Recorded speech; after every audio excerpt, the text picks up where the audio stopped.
Ladies and gentlemen, please, will you bring your attention to me? Yes, it is time for ROM Roulette and requests.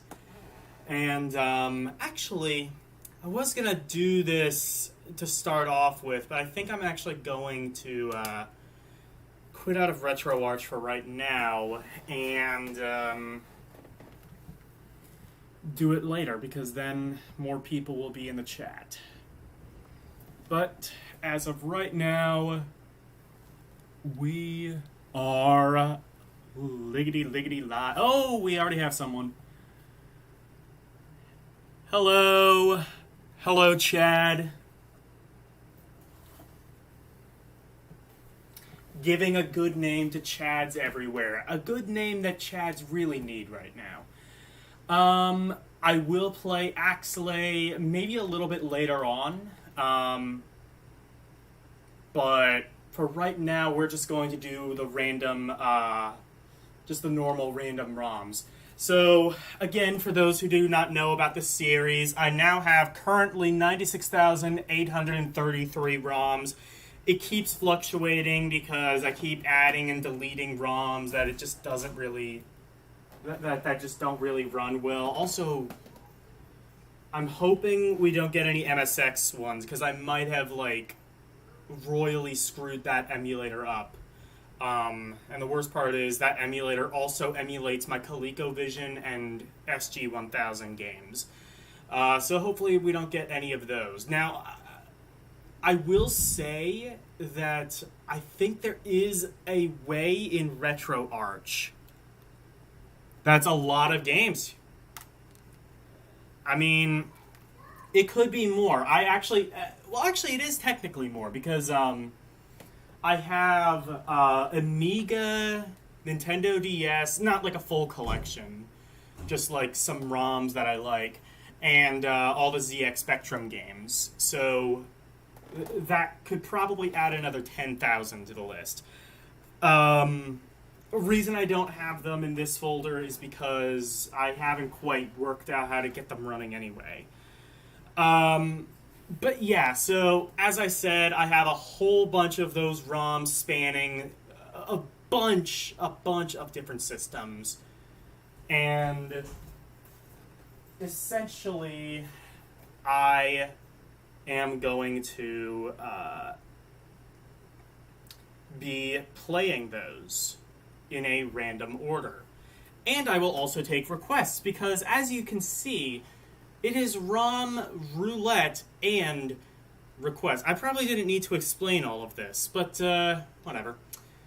Who doesn't like some good patronization? Alright, let's do this. All the games... And we go 1, 2, 3, 4, 5, 6, 7, 8, 9, 10. And we have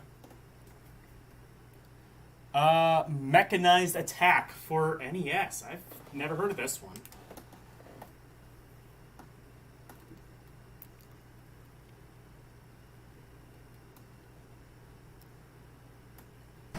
Play some Tron. Disney...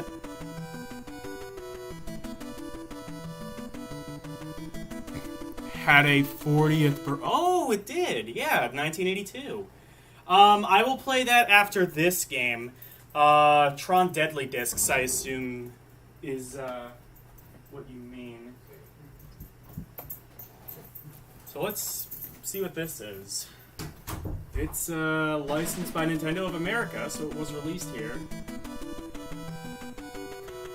Oh god, is it a non-rail shooter, I guess? Because it used the, light gun.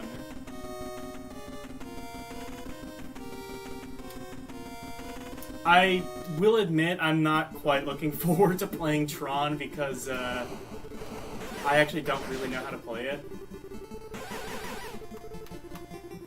Wait.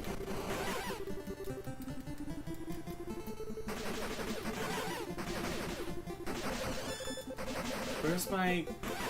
Oh, I see. There it is.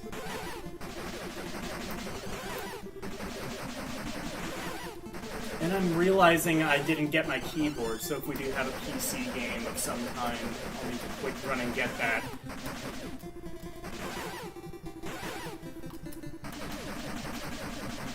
How do I get that power up?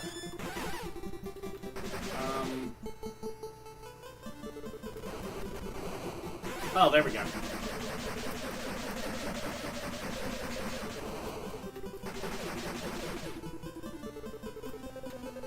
This is pretty cool. I wish I had the light gun. That would be just perfect.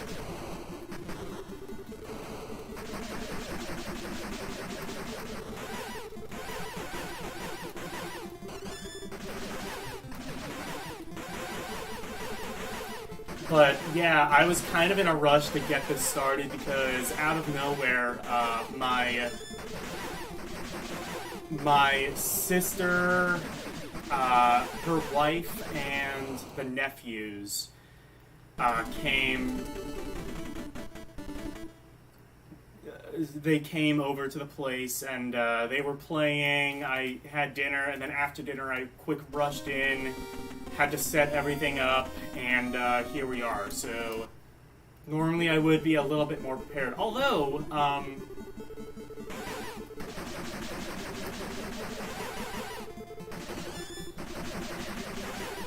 I am using a different controller now. I finally decided to configure the 8-bit DO, so now I'm playing with a wireless PS3 controller, which is perfect, because,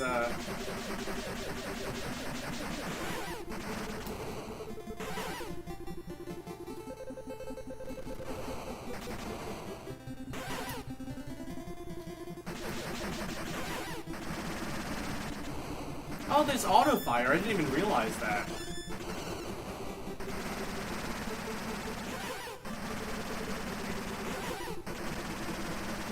The new... Wait, hang on. The new The new Shazam trailer looks boring. I haven't even seen the first one, so I can't comment there. Oh, it does pause. It's just one of those games where, like, pause doesn't actually do anything all that visual, so it looks like you aren't doing anything. This game is really fun. I would love to...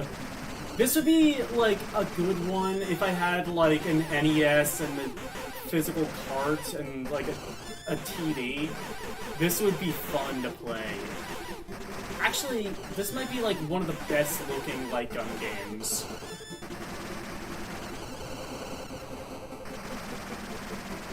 Although, I'm pretty sure you couldn't auto-fire with a light gun, so...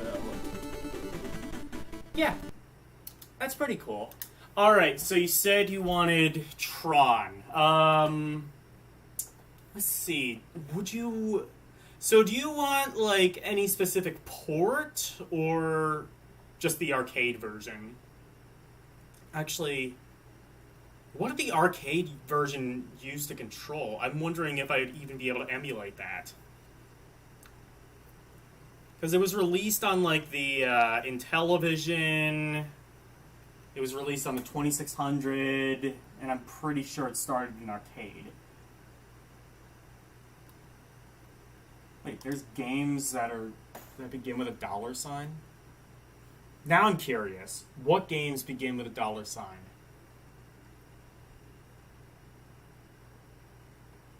Setman with a $sign. Of course it's going to be something stupid like a DOS game.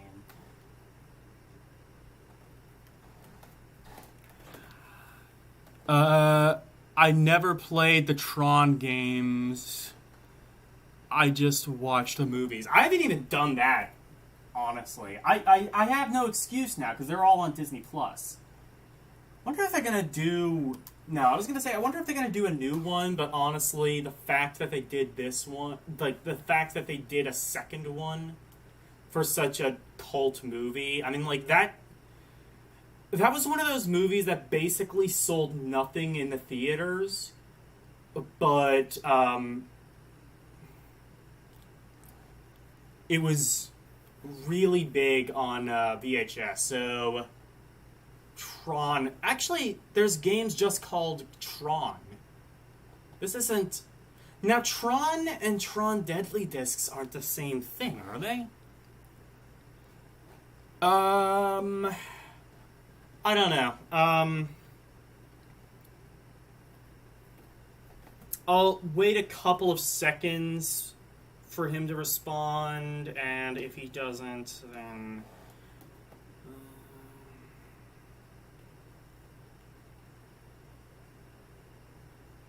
Okay. We'll just do the arcade one then. If he responds later, I'll just change it. Is this gonna work?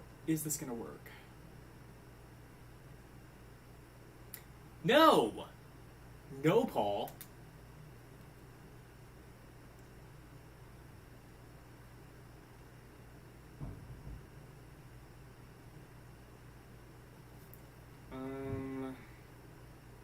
And that's not going to work. Okay, we aren't playing that one. C64, PC, Game & Watch. You know what? I'll play the C64 version. Actually, let me quick get my keyboard. And then after that, I kind of want to play the Game & Watch version, because I'm kind of curious how they translated, how they ended up translating that.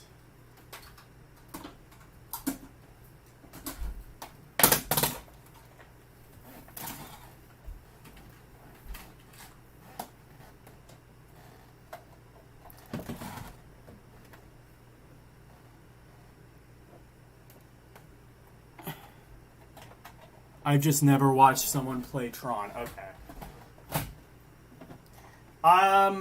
Honestly, neither have I. I know absolutely nothing about this game. So, we are going to go in blind together. And also means I will have an excuse for sucking. Favorites? Okay. There we go. Triggity Tron!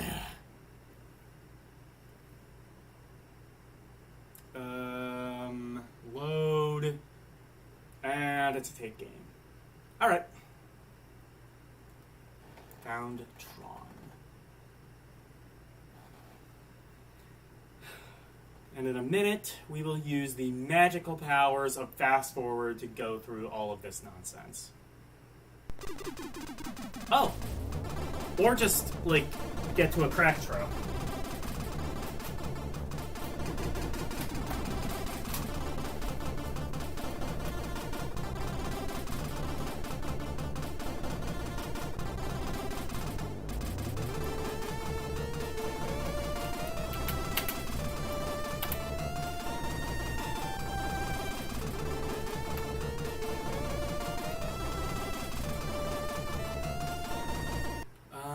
Actually, I might need to reconfigure the controls. Control over 2. There we go. Keyboard.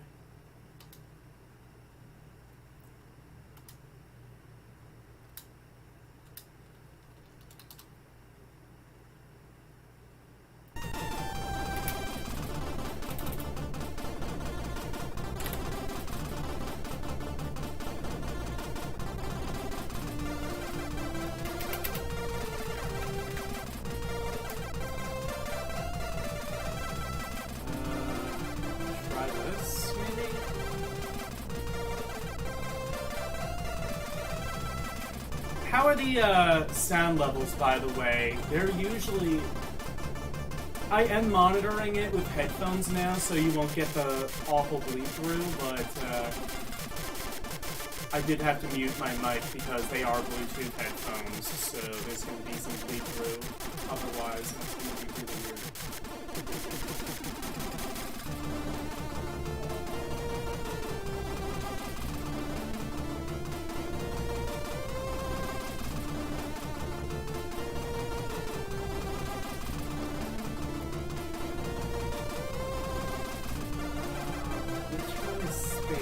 I hate how this...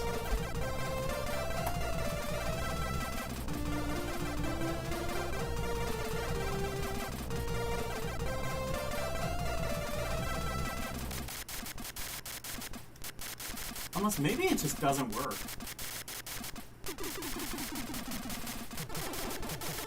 Does this ROM just not work?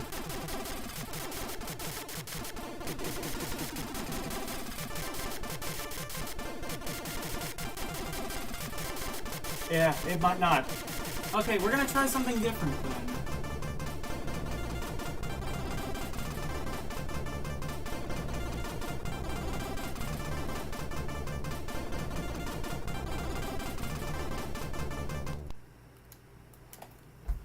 Okay. The Matrix is a better version of Tron. Okay. I think the game is screeching a bit. It's Commodore 64, but I can at least lower the volume.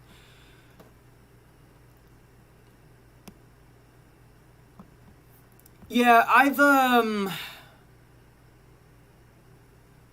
Okay, I'm going to try one last time to see if I can get all of that working. Or actually, one other last time, because there's another one.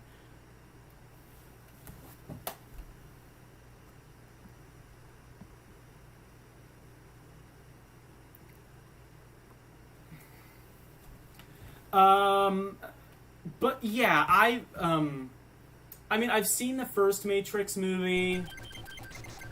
Ah, here we go. Not even a crack trail. One player.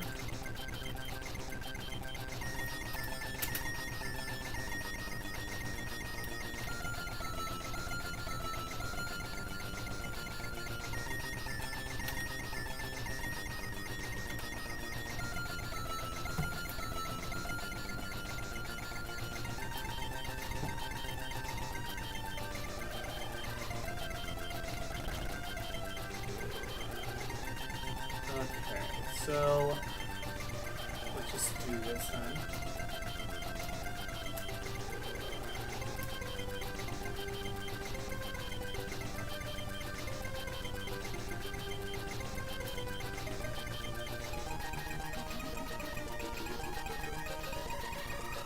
Oh, one player. Oh, I see. These are options. Sarah, S-A-R-A, Sarah? I guess that's a person from the Tron movie. Grid, start. Also, there weren't F2, F4. Those didn't exist on Commodore 64. I have no idea what it's on about.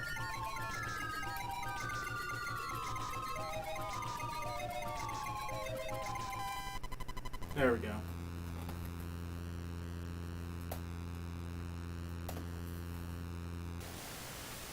Oh god, is it... Wait, is this just Snake?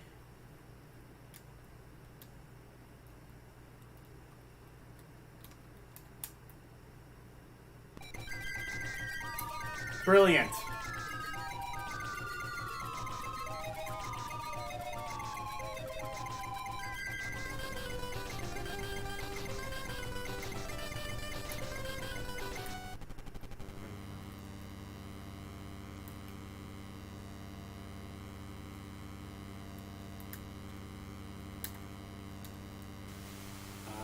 What? Wait, is this Quicks?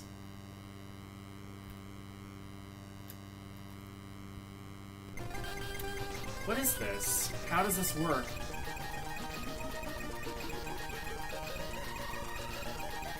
It is Snake, okay. Okay, now, next problem. I don't seem to be able to move. I don't seem to be able to move.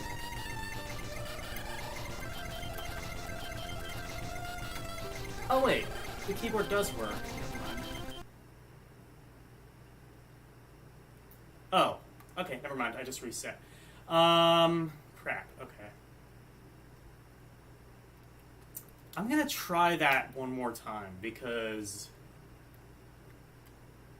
maybe I need to try a different character, because that one was... What is it? Sarah?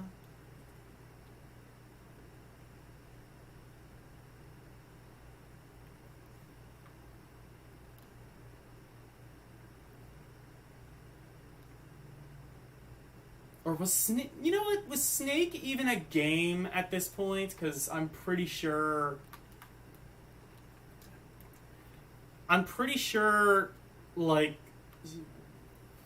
I don't know. Snake might have ripped this off. Because I'm pretty sure... Although, no, it might have existed on, like, early terminal computers. Never mind. I couldn't remember if, like, Nokia came up with the game, or if it already existed beforehand. Okay.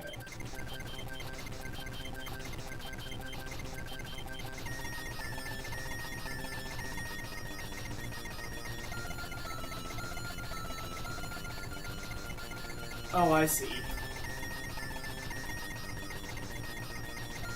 So I can turn on and off Sarah, and I can also alter Sarah Viz or Sarah Unviz. Who the hell is Sarah? Speed.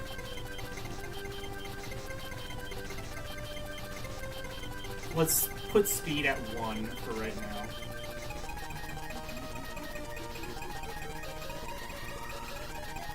Grid, visible, start.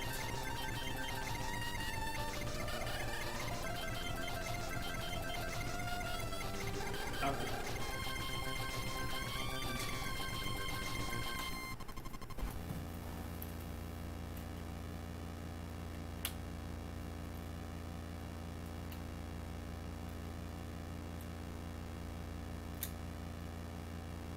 I don't get it. It's not, like, doing anything.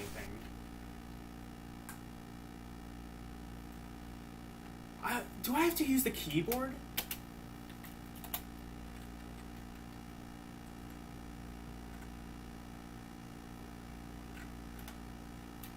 Oh.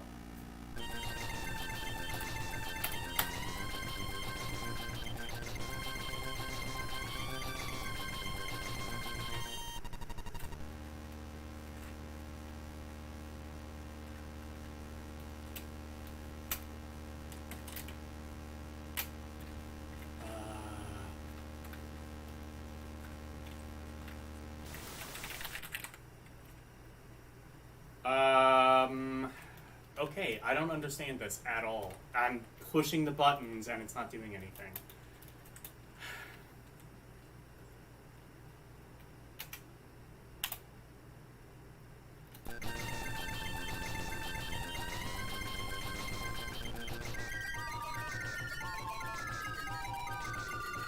Try turning Sarah off.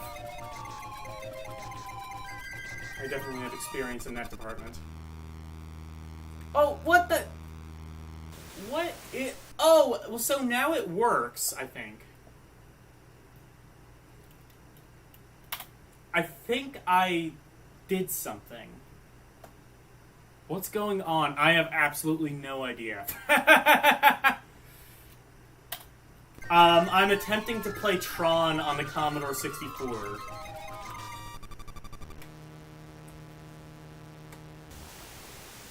Oh, wait. So it's doing... I don't get it.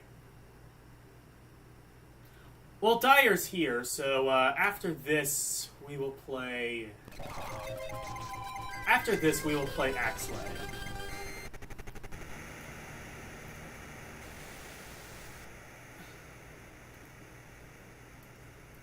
No, one more game. I think I figured it out. I think the controls are just reversed, maybe?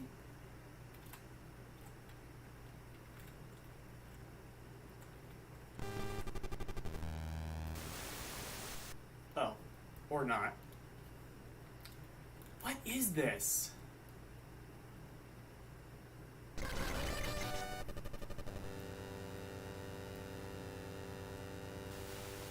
Oh, wait, I think it's like Snake, but like the grid moves and not the Snake. That is so terrible.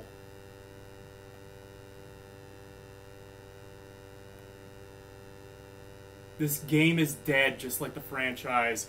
And on that note, we are going to play Axelay. So, I will say this. Late last night, I was like, wait a minute. This isn't the shooter that, like, ripped off, like, all those 90s techno tunes, right?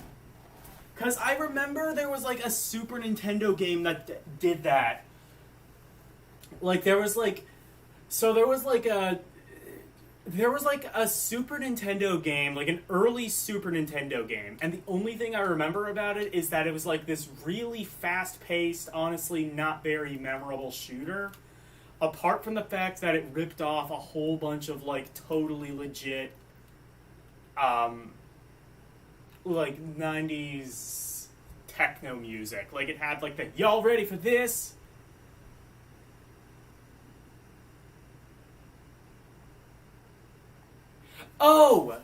Oh, I think it's Biometal. That's right. God, I want to check out Biometal at some point. Because, like, that shooter itself sucks, and the only thing about it that's, like, remotely interesting is just the fact that it rips off a whole bunch of totally legit music. And I also accidentally just... Oh, well, it still ran.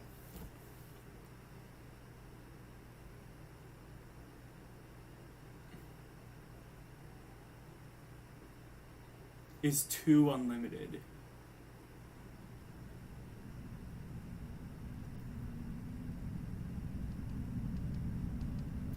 Thank you for trying. You did more than Disney. Sad but true. Oh, so yeah, that's right. This is a Konami game. That's right, because like Biometal wasn't like something major like that. Okay, setup. I'm kind of curious now. Shot, missile.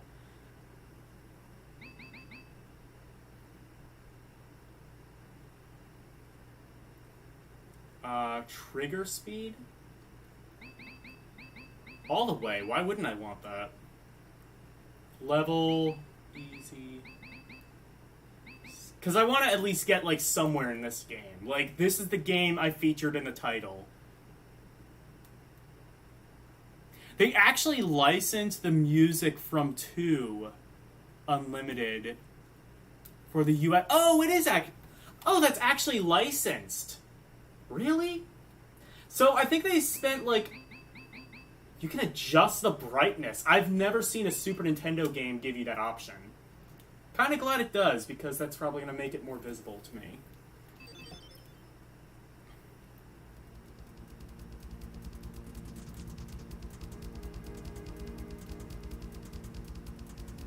Oh, gun and... Oh, crap! Why didn't I think of doing that? That would have been... Oh, well. Put the gun and missile at the same button. Good luck. Do you think, he and the, like, intro guy from Metro... Oh, it's a... Oh, for a second I thought it was, like... Wait, hang on. Wait, hang on. I see this, Actually, I'll take this opportunity to actually do what Dyer said and, like, switch them over to the same button. Because I couldn't quite tell which one was the shots and which one was the missile.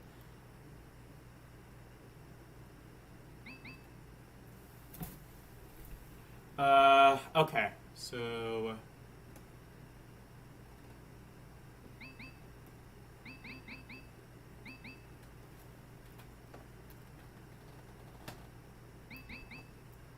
I see, so... Honestly, that's cool that you can even, like, change them to the same button.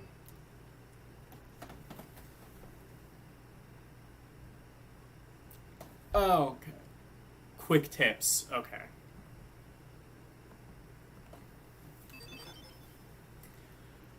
I didn't even know you could do that. That's awesome.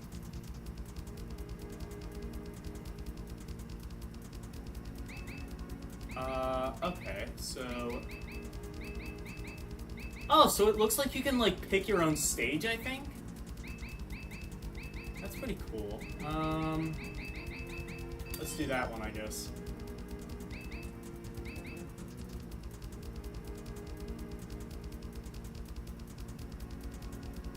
Round...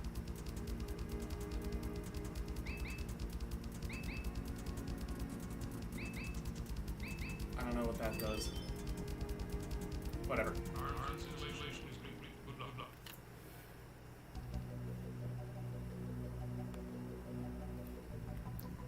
You can take 3 hits from bullets. 3rd hit kills you, but every time you get hit, you lose the weapon. Okay, I see. Yeah, that's... Oh, okay.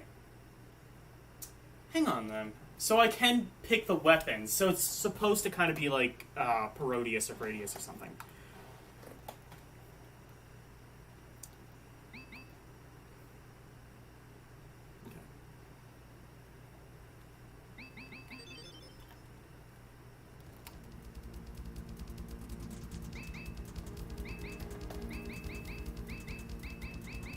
Starfight laser. Oh, I think that might be the only one I can actually select. Never mind.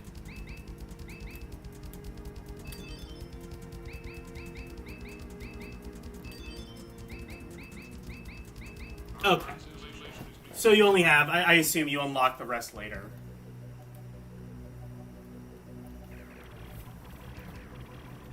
Oh, okay. Oh, shoot. Yeah, this is like... It's kind of like Gradius, except, like, from a different perspective. Or from a different, orientation, rather.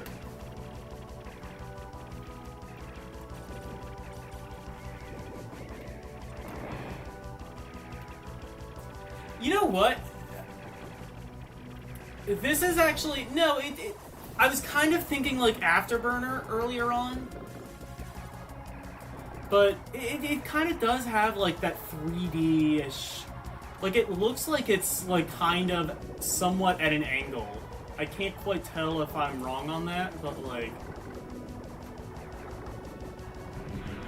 Shit.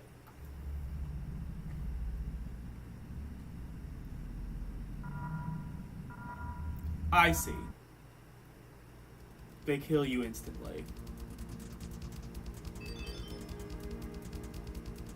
You gain more weapons as you go. Okay, that's what I thought.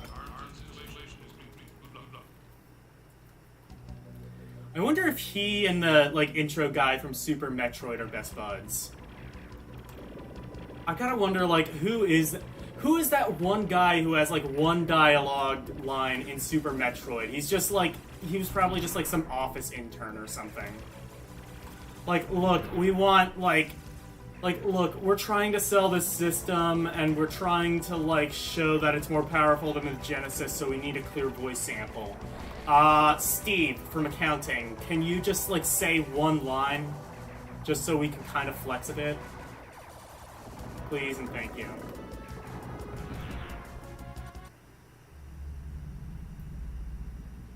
Whoa, what did I just do? Oh.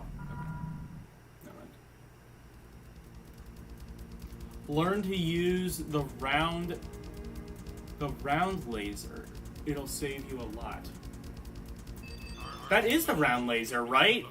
I mapped everything to the same button. Oh, wait. But, like... Oh, shit. Oh, there are other... I see, there are, like, other things you can switch between.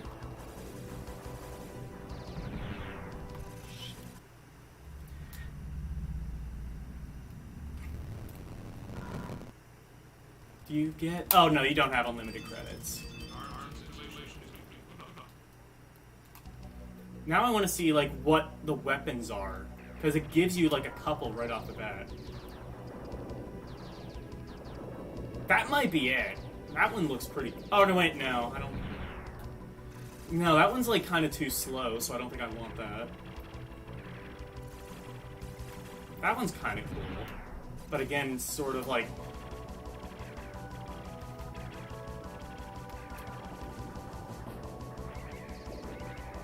This one, maybe? I think that one might be, I think that's what he was talking about. Because that definitely seems like the most powerful weapon in the game.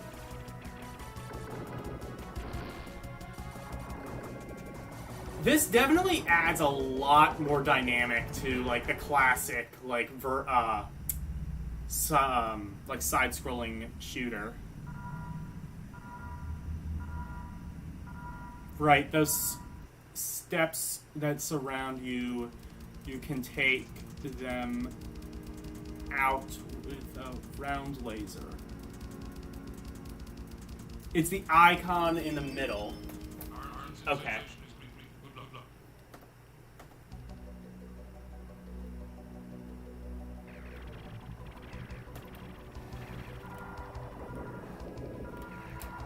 Oh, I see. It's this one. Oh! Makes sense. Oh, shit. Do I still have it? Okay, I do. Yeah, because I just started out with the game. I assume, like... Again, I assume there's, like, more weapons you'll be able to get later in the game, and, like... stuff like that.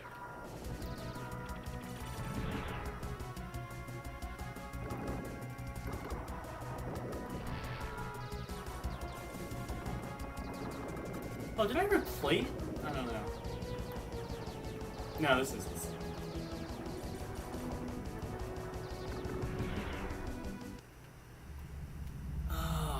I wish I didn't suck at this game this much. L and R, yeah, I got that. Yeah. Honestly, I wish I didn't suck at video games that much, because, like, I would love to see more of the game. I might need to practice with that one a bit, maybe. Hold the button down. That's what I've been doing. And it strafes around. Let go of the button. Oh, it strafes back. And try not to hang out at the very bottom of the screen. Huh, interesting. Usually, like... I try... Okay, fair enough, yeah. There's a lot of dynamic to that game. I really want to practice it more. You get hit, you lose the weapon you're using when you get hit. Okay. There is a lot of dynamic to that game. That might honestly be one of the best shooters I played, and I'm definitely going to play it. I already have it in my favorites in RetroArch. I will definitely play that more in my own time. I mean, it's Konami. Of course they're going to amaze me, but... yeah. Okay, so this is ROM, Roulette, and requests. If you have any... I remember somebody, like, requested something in the last Snatcher stream I did, which, by the way, for those who don't know, I am streaming Snatcher, so, I promise I'm at least a little bit better at that game. But I like to go through the ROMs, kind of see, like, all of the random stuff. You know, it's more of a fascination than anything, I think. AVP Arcade. What is that? Hold on. Oh, is that a request? I think I know when the next Dyer Plays video is going to... I think I know what the next Dyer Plays video is going to be now. Well, yeah, there you go. And just think, you haven't even seen any of the bosses. Oh, shit. Is it going to be like... Oh, I hope it's like super batshit, like Twin Bee or Parodius or something. AVP? Is that an initial for something? I'll look for AVP, but I've never heard of that.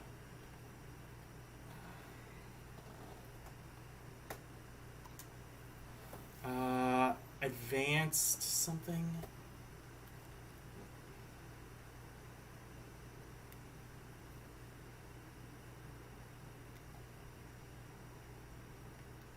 Maybe it doesn't stand for something. Maybe it's just app.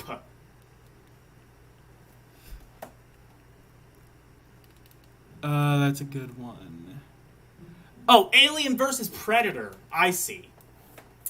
I get it. Oh, yeah, the Alien versus Predator, I know that one. Yeah, that is a... I'm aware of the arcade game. I think I played it on Super Nintendo, actually.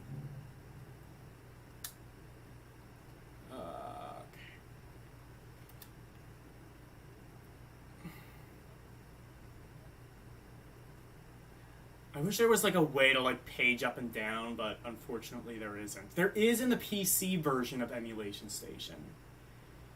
No such luck here. So we have to scroll through all of the games that begin with AD, most of which involve the term adventure.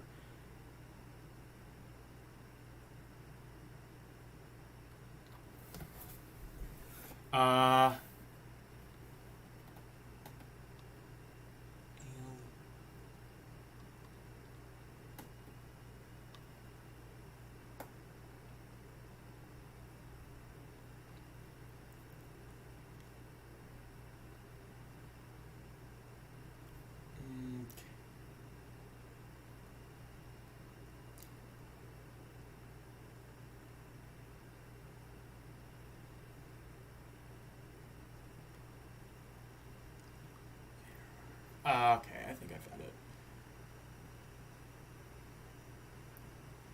Wait. A-L... Oh, wait. Oh, I see, yeah. A-L... There. I forgot how alien was spelled for a second. It's with an I. Alien Storm. Oh, shit. I hope I find Alien Syndrome. That's like one of my favorite games. There's an Aliens game on Commodore 64? I didn't know that.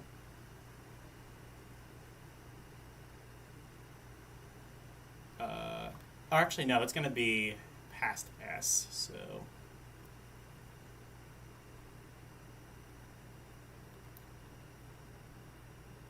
Or... No? Oh, there it is. No.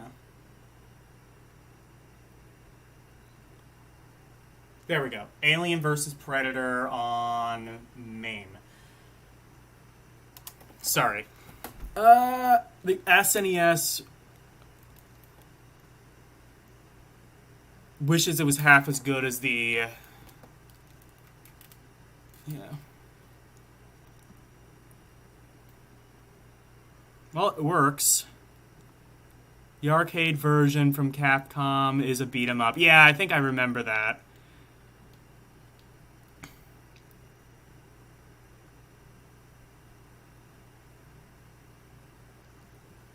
Oh, is it? Oh. Oh, I'll say...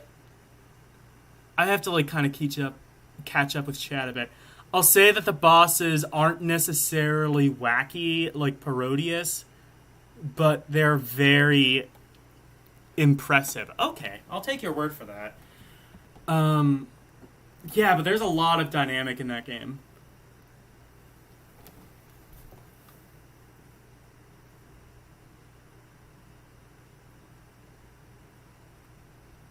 Takes a while to load. It's or it might just not be working. But usually arcade games don't take that long to load.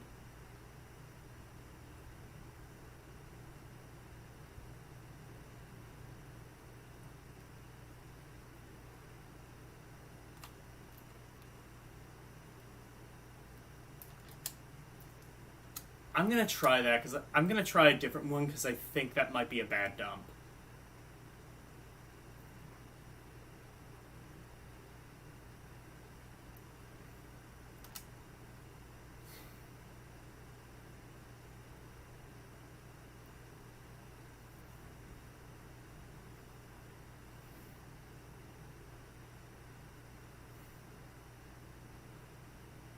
That looks better.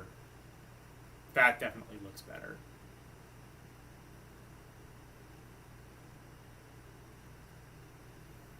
Yep, that's it. There we go. I win. Time to hunt. Oh, remix.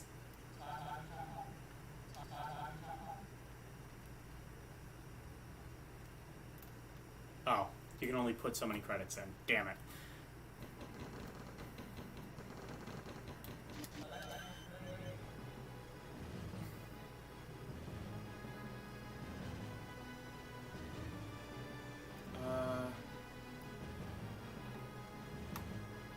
Oh, right, it's... I forgot, like, I mapped it to the thumbstick specifically. I'm so used to using a D-pad for arcade.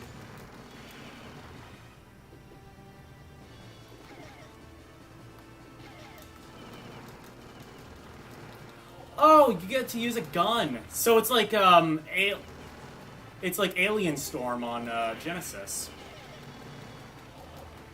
Actually, it's, like, very similar to Alien Storm on Genesis. Oh, and you can punch. Actually, the punch seems to kind of be better anyway. Oh, this is cool. Wait, this is a what? No, it's not. I was gonna say, it almost looks like widescreen. It's such, like, a big play area, if that makes sense.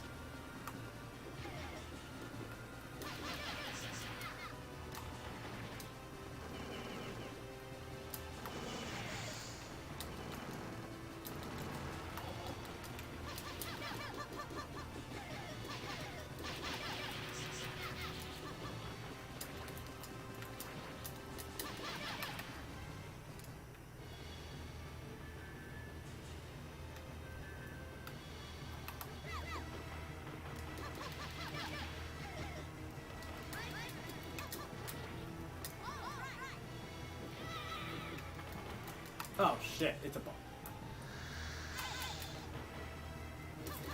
See, this is why arcade games are cool, because, like, even if you, like, suck really hard and can barely see what the hell's going on because you're blind, you can kind of just, like, put in your imaginary quarter and leave off. Can I break the boxes and get cool shit? I can. Well, not get cool shit, but you can break the boxes, and that's really all that matters. Oh, no, wait, no, never mind. You do get cool shit. And then die.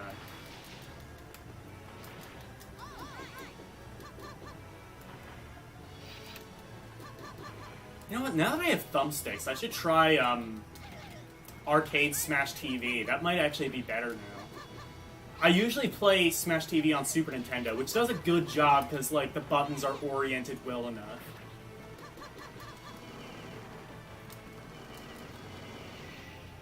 This is, yeah, this is, like, very Alien Syndrome. Because, like, you get to use, like, a weapon. And also, you're fighting aliens. Or, I'm sorry, not Alien Syndrome. Alien Storm. Fun game. It just, fairly recently got on the, Switch Online. I've been playing that a little.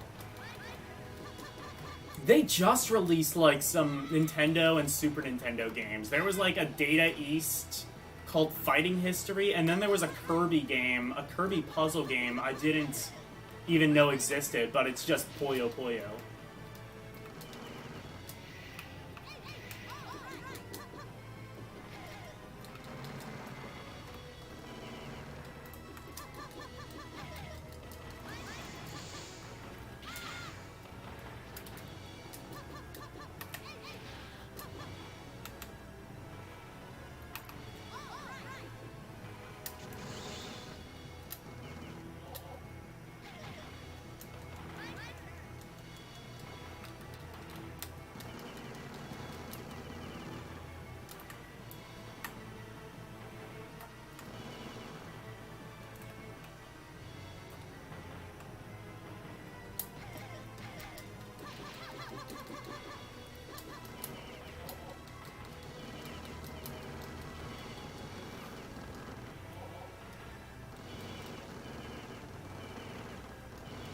Oh, yeah.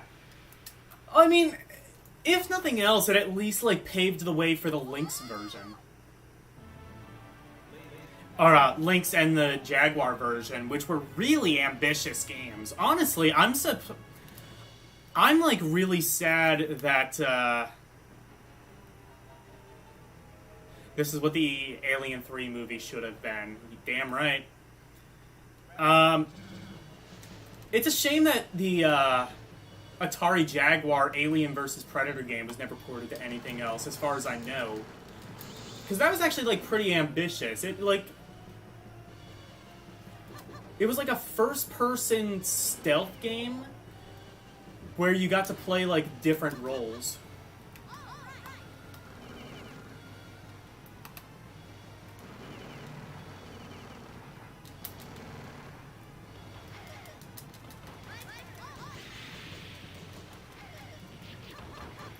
My friend said that he preferred Alien to 2001: A Space Odyssey. Those are, like, totally different movies, though. Like, is that even comparable? That's like comparing... like, one's, like, dystopian sci-fi future, and then the other one is, like, also sci-fi, but it's, like, more of a stealth, like, horror film, and then the second one, I guess, was more action. I've actually only seen the first Alien, believe it or not. I haven't seen the second one, which I hear is a lot better. And then I hear Alien 3 is even better than that, and Alien Resurrection is, like, the very best one. Everybody loves. Every single person loves Alien Resurrection. And then there's Monsters vs. Aliens, the 5th Alien movie.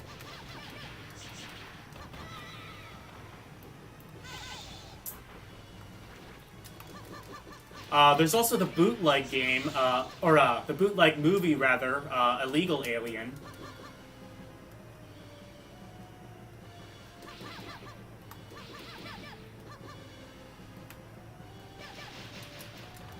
And then that one actually had a soundtrack album performed by Ariana Grande.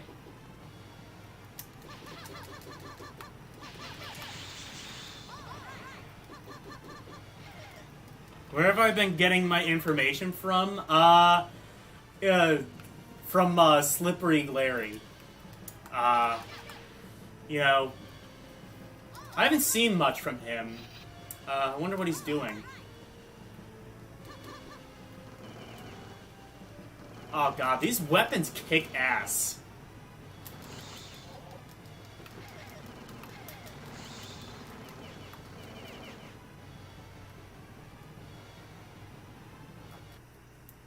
Yeah, he said 2001 was too boring.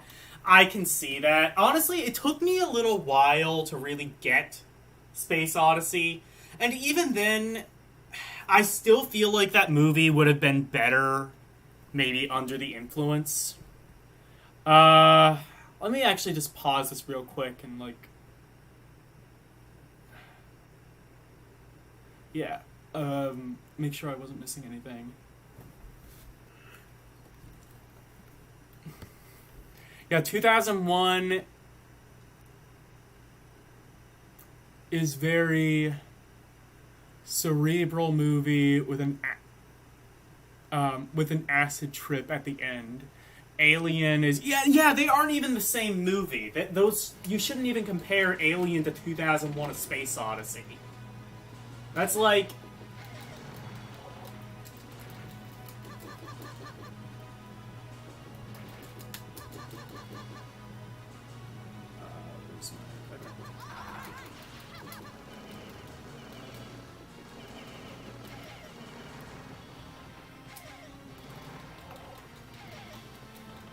like that's comparing, like, I don't know, The Blob to, like, Terminator. Like, they're both kind of sci-fi-ish, but like beyond that, they kind of just have no real comparison. Or it's like comparing 2001 to, like, The Shining. Like, oh, they both have the same director. And that's really about it. Otherwise, they are completely different. And, like, one was not really trying to be in any way like the other.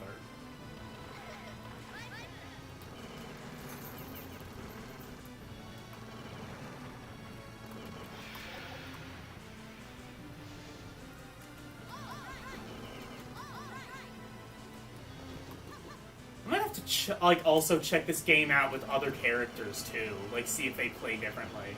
They probably do. I also like that. Wait. Oh wait, no.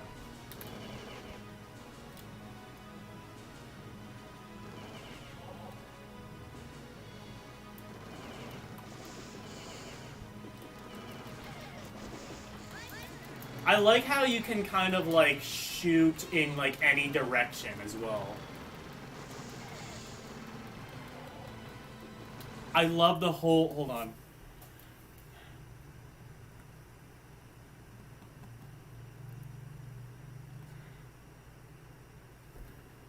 Hang on. I love the whole Space Odyssey series. There was a series? Especially when in a thoughtful mood. Oh, wait, do you mean, like, are the books a series? Okay.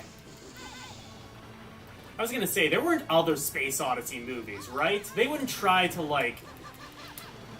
They wouldn't try to, like, do Kubrick dirty, now, would they? Like, I thought it... Like, I was scared when, like, Dr. Sleep came out. I was like, you're gonna try and fuck with The Shining? Amazingly, it kind of worked. Because, like, the guy behind it, I think it's... Is it Mike Flanagan, I think? He's a goddamn genius. I mean, it's not as good, anywhere near as good as Kubrick's The Shining, but honestly, given, like... the shoes that it had to fill, I don't think it could have been much better.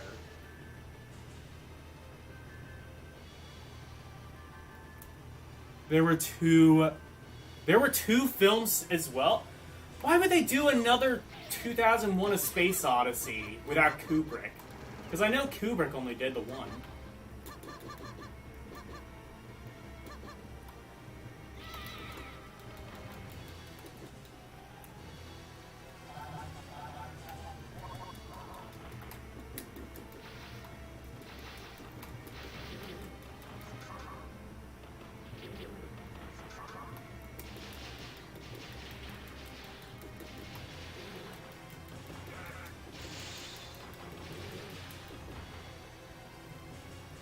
Yeah, like, if, you know what, if they ever try and do a sequel to Clockwork Orange, I'm committing war crimes. That is illegal. Watch, it's gonna be, like, some, like, overly ambitious, overhyped directors, like, I'm going to do a sequel to Citizen Kane. And Hollywood's like, yeah, we're out of ideas. Fuck it. Let's do Citizen Kane again. People liked that one 100 years ago.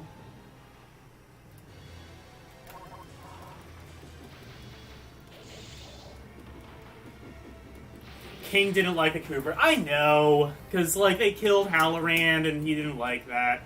I did. But, I mean, like... And that's kind of, like... That was, like, the major thing, too, is he somehow had to, like... He somehow had to make Stephen King's, like, Stephen King's universe of The Shining and Stanley Kubrick's version of The Shining, like, parallel. And he honestly did a pretty good job. It's like, so Halloran was alive, but as a ghost. Essentially. Or, like... Or, I think so, anyway. I think that's how that works. I think maybe it was either that or they kind of, like, made it sort of ambiguous. I haven't seen Dr. Sleep since it came out. But, like, again, it's not as good as Stanley Kubrick's The Shining. That one, I feel, is just a masterpiece. But it made a damn good attempt, and I would rather it be the way that it is than, like, put in the hands of, like, some other director who was just like, oh, obviously I'm as good as Stanley Kubrick. I directed fucking Morbius. What the fuck? There we go.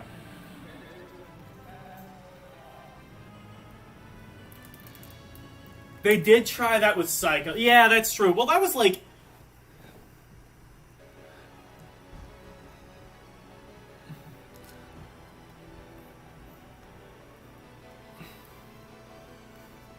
Well, yeah, like, they did try that with Psycho, yeah, and, like, that was, like, a shot-for-shot remake. I don't even know... Did they do that because, like...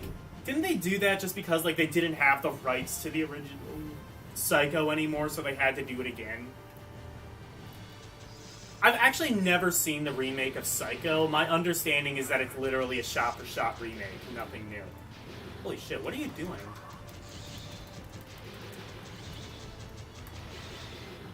Oh,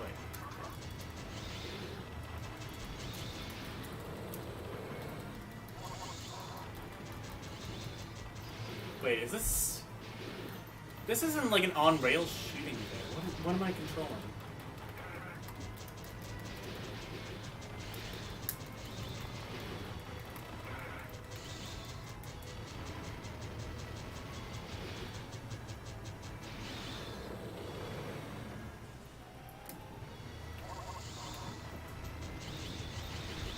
Oh, I see. It is like on-rail shooting. Oh, that is fucking cool.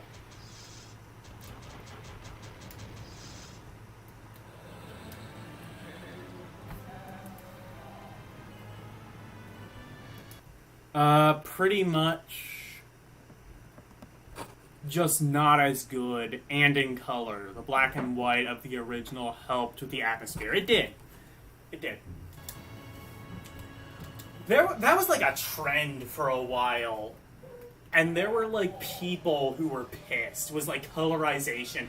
And it wasn't even good colorization. Like, have you ever seen like the colorization of It's a Wonderful Life? It's not even like a good colorization. It's just like, okay, crank the humidity up so it's like, it's not even color, it's just sort of like a sepia. I mean, I get they were dealing with limited technology, but also nobody was asking for It's a Wonderful Life to be in color. And then they did the same thing, too, with, I want to say Gone with the Wind. Was Gone with the Wind was originally in black and white, right? Or, was that colorized as well?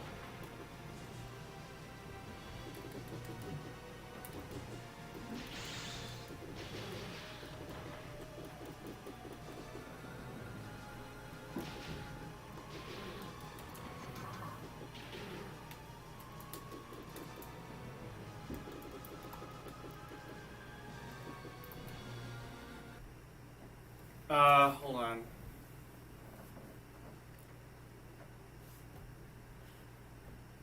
I like how the Predator games, the Predator game over screen is a self-destruction bomb. That, yeah.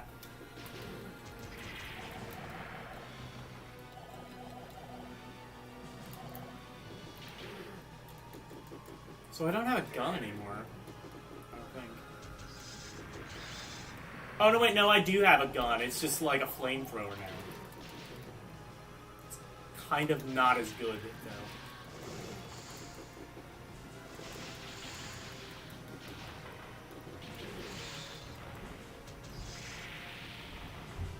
Or it's like a magic flamethrower? It has, like, the magic sound.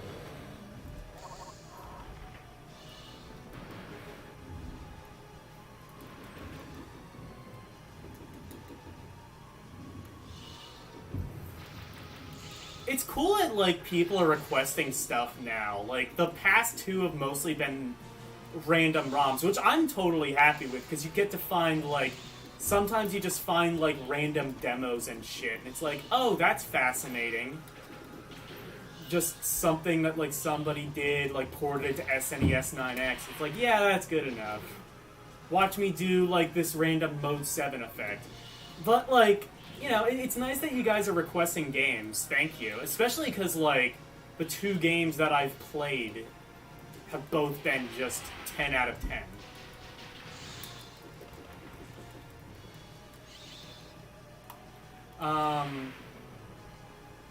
I think next time I game over, though, I'm probably going to switch.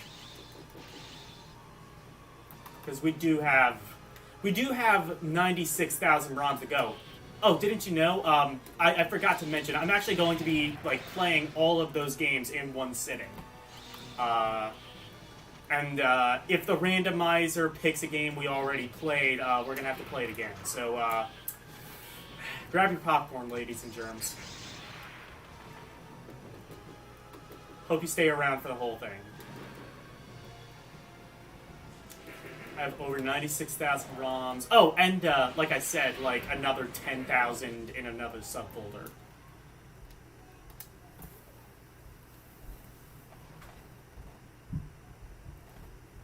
Alright, so that's Alien versus Predator. Actually, shit, let me go back into RetroArch, because I'm adding that to my favorites.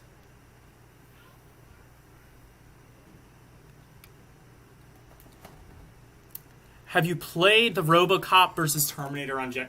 You know what? No, I haven't. But I've definitely seen it, and it looks great. I might... Yeah, I'll definitely need to play that. Is that your request? Or do you have a different game you'd like me to play? Otherwise, I'm going to pick a random one.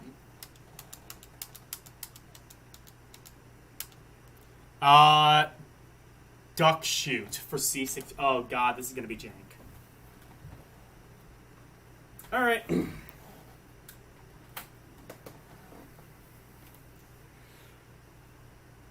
Duck Shoot. Cluck, cluck, cluck, cluck.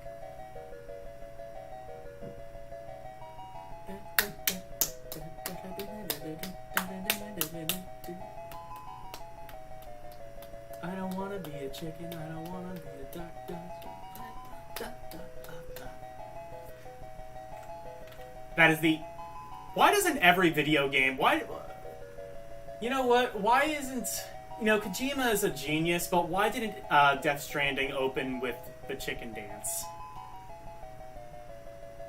Okay, yes, I'll play that next time then. Yeah.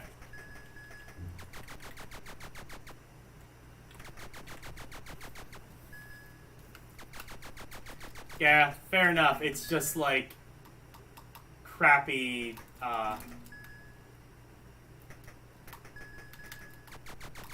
fair enough. It's just like crappy, like clay shooting.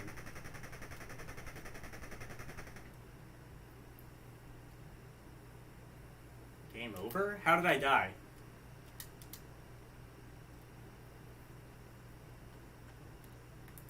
The comic was great too. Is that what that was? It was based on a comic? Okay.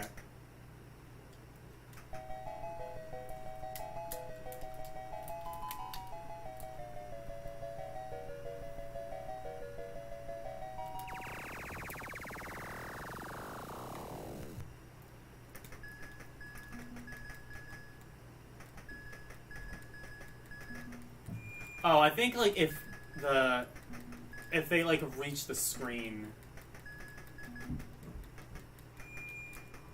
You know what this actually reminds me of a lot? Is Astro Mash on the Intellivision. So I actually own a physical Intellivision. My uncle actually owned it. And I got to play Astro Mash. Actually, I played it a lot more even on the Intellivision Lives collection, which, honestly, just play the Intellivision Lives collection. It has, like, most of the good Intellivision games. But I played Astro Mash. That game is a lot of fun. I had to step out for a moment. Duck Shoot? Yeah, and it plays some great music.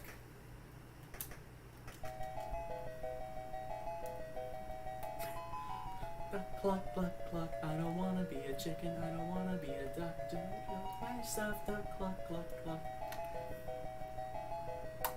Again, why doesn't Death Stranding open this way?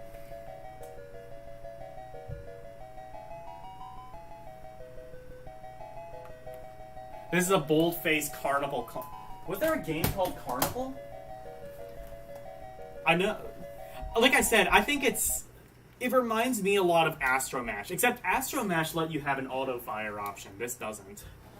Also, the Commodore 64 didn't. Wait, no, it did. It did have a keypad. Like the entire system was a fucking keypad. All right. What was it? Robocop versus Terminator.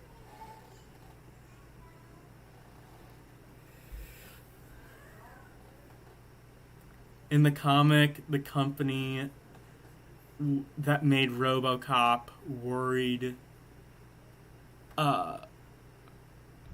worked on Skynet. Oh yes, it was my mom's favorite game. Okay. So I assume it plays like Astro Mash. Actually, it probably plays more like that if it's just like a skeet shooting game.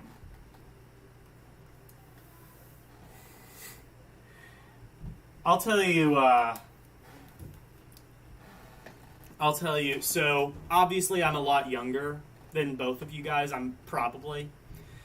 So my childhood was the Wii.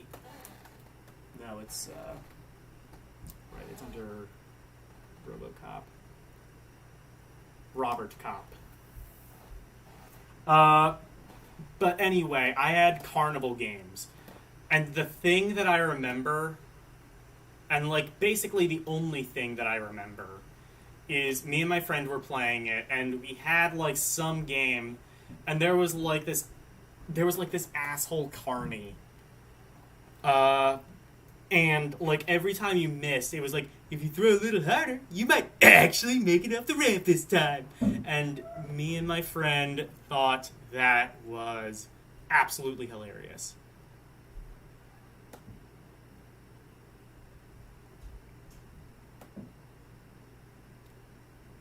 Robocop. Oh, we could play like the Amstrad game. That would be fun. I would play it on the Spectrum, but again, Spectrum isn't currently working for me right now. He said on the Genesis. It was like ported to everything, but well, he said the Genesis.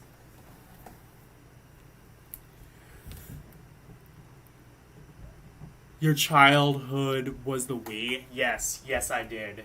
You're welcome, Grandpa. It was a Sega arcade game first, then it got ported to every early console. So, wait, just to make sure, he did request the,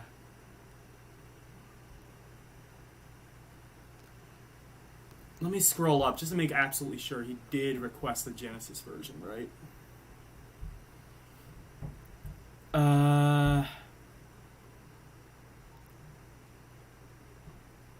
Yeah, Robocop versus Terminator on Genesis. Well, my first console was actually a used GameCube, but the Wii was already out by that point. I think, like... Well, I kind of, like, got into video games a little bit late as well. Hell, is there, like, a trainer?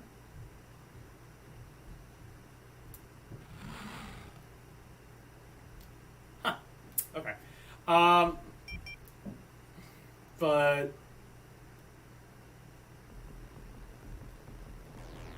Oh.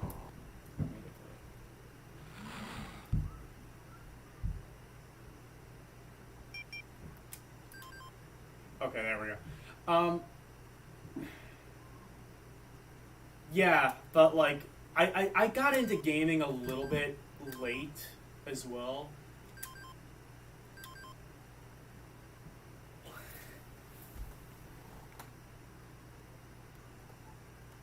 Oh god, I love difficulty screens that patronize you.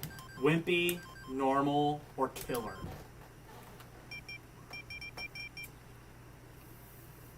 Okay, I'm an adult. I don't need this kind of abuse. I'm not wimpy. Huh.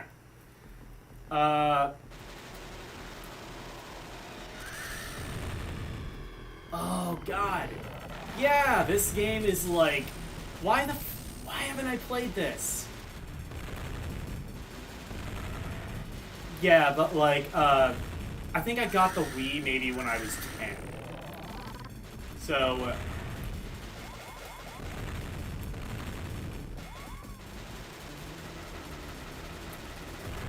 This is just like prime junk food game.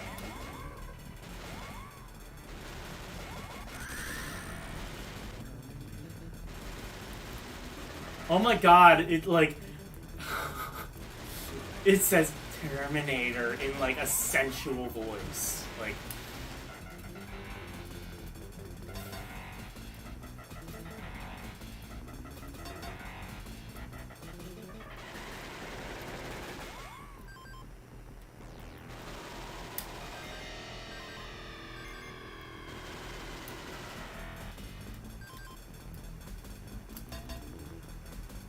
oh, okay, so there is up jump.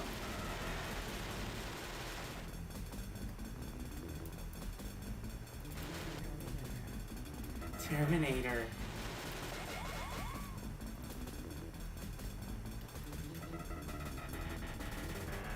Oh no, I know, but there isn't. You can jump slightly higher. Oh, I see, and then you can like... You can, like, climb onto walls and shit. That's cool.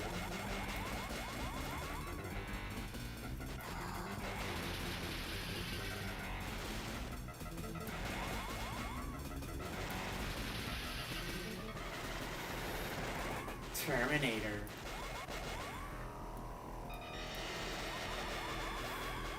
God, I wish Terminator was a game I featured. I could have been like... ROM Roulette and Requests, Episode 3, Terminator, and it would be like T space E space R space, like that. Like in kind of like the, like implying there's something rude going on. Don't ever play the PS1 Strikers Night. Oh wait, hold on.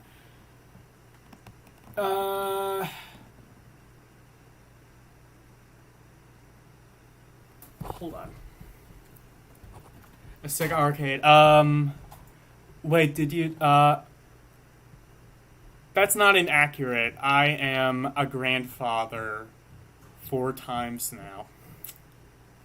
Nice. I thought it was only on the Genesis.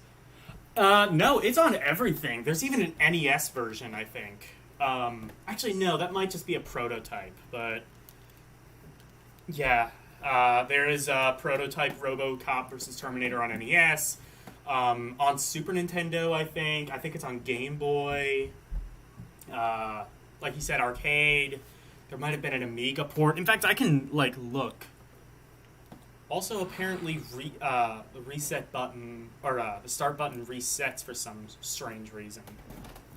Because I guess this is, like, strange ROM. I love games where you can, like, cause collateral damage. That's why I love the Lego games, honestly. If for nothing else, you can just cause... Wait, hold on. Oh, that is so stupid, but I love it. You can, like, make water come out of the fire hydrants.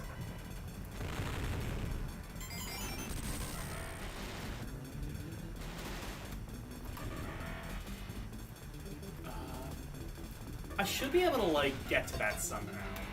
I assume it's gonna be, like... I assume I have to, like, go all the way up and then fall down someplace.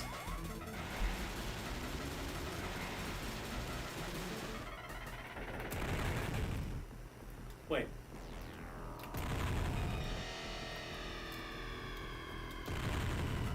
Hey, hang on. So if you push the jump button... If you push up and jump...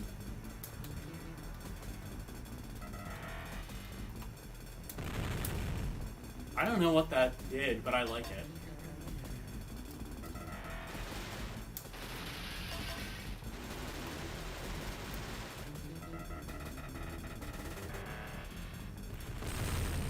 Actually, I wonder if I have the NES prototype. I'm kind of curious how that would have... How an NES could have, like...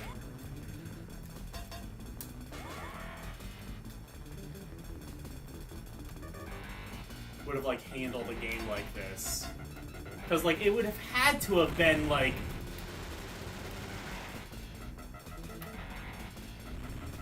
downgraded in some way.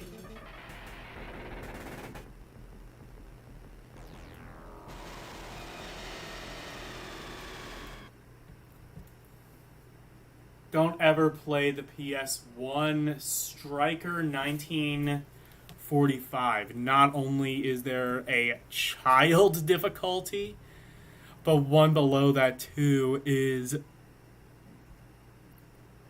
monkey. Oh yeah, you know what? I think Retro Pals might have like streamed that game because I remember that. You ever watch the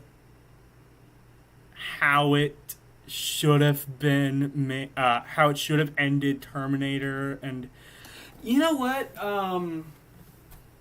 I've seen a couple of those, not the Terminator one.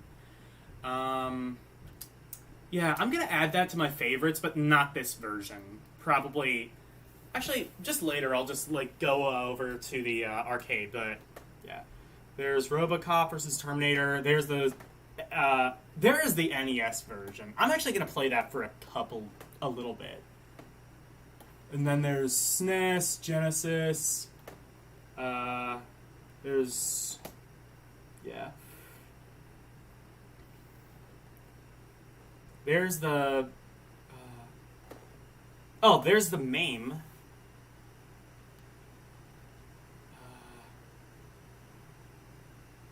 And Game Gear as well. I don't see Master System, but Game Gear. So, whatever, with some finagling, you could probably make it work on the Master System. Because they were all compatible. Okay, I want to see the NES version, though. I want to see how they would have attempted to, like, port that over.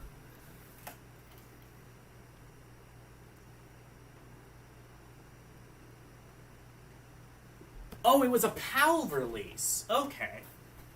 I thought it was a prototype that was never released.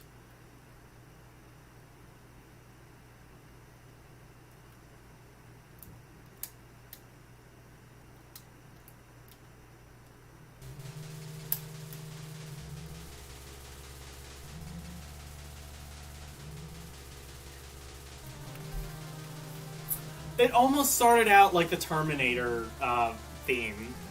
It's like one of those things where, like, you ever see, like, an AI try to complete a song? This is what would happen if, like, an AI tried to complete the Terminator theme. I'm just gonna play this for a little while, just to see, like, how it would have been. Okay, so completely different game. Checks out.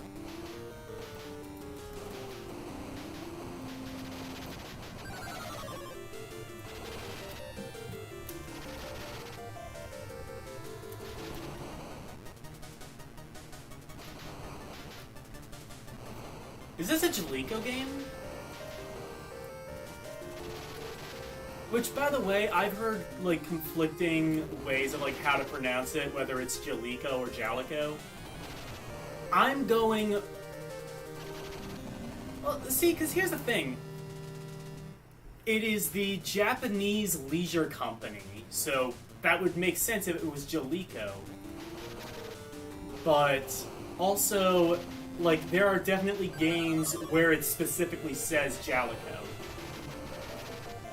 Like, on the PS1, I think there was, like, a game where it had, like, Jaleco.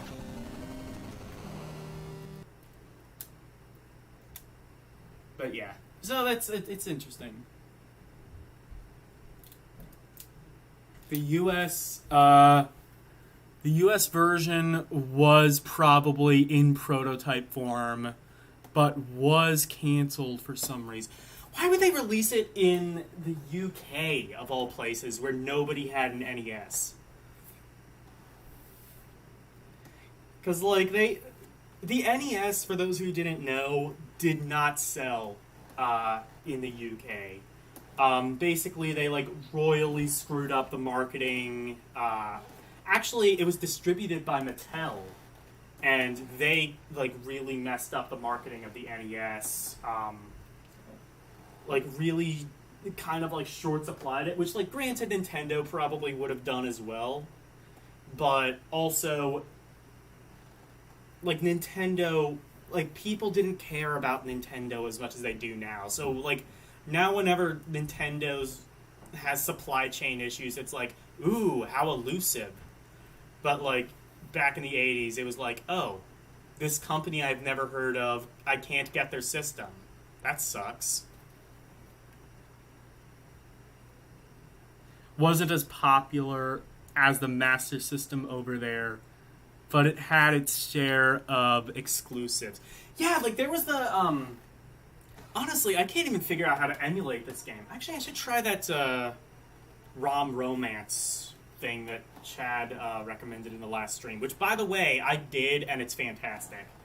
I did get a translated copy of Police Knots, and I might want to like look into it a little bit just to kind of see like what it is, and if that if it's kind of like Snatcher, that might be like a fun game to stream after Snatcher. Nintendo didn't care about Europe. That's why Sega was able to do... Well, yeah, but it's more so like they... Well, it's more so like they had their faith in Mattel, and when Mattel screwed it up, they bought back the rights. That's why... So, like, Guru Larry did a video on this like over a decade ago.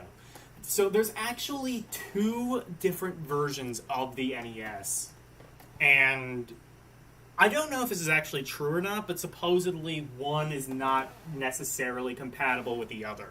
So there was a Mattel branded NES, and then there was a Nintendo branded NES, and I don't think they were necessarily compatible with each other. So, like, Nintendo was just like, okay, Mattel has screwed up the rights. We're just going to take it back and, like, distribute it ourselves and, like, continue doing that for the rest of our existence. And that's what they did.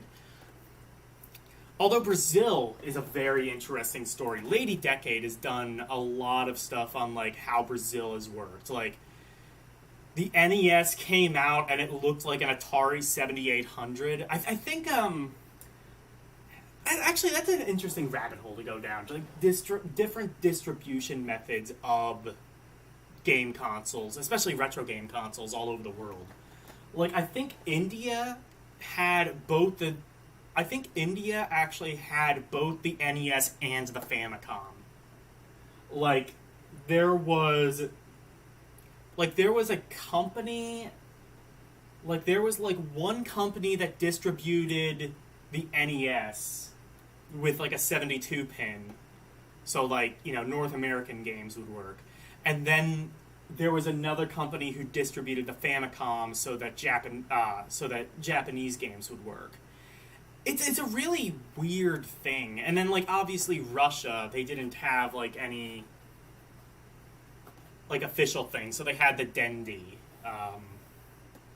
And that's where, like, all of those, like, weird ROM hacks, like Mario 7 Granddad and Mario 6, which is really Tiny Toon Adventures, that's where all that comes from. That's how Sega and Tonka would... So, I'm a little bit confused about that. I think Sega originally distributed the... So, my understanding with that is, like, Sega originally distributed the Master System in North America, but then, like, after a year or two of it not selling, they sold it to Tonka, and then I think at some points they bought it back when the Genesis was doing well. I don't entirely know how that worked.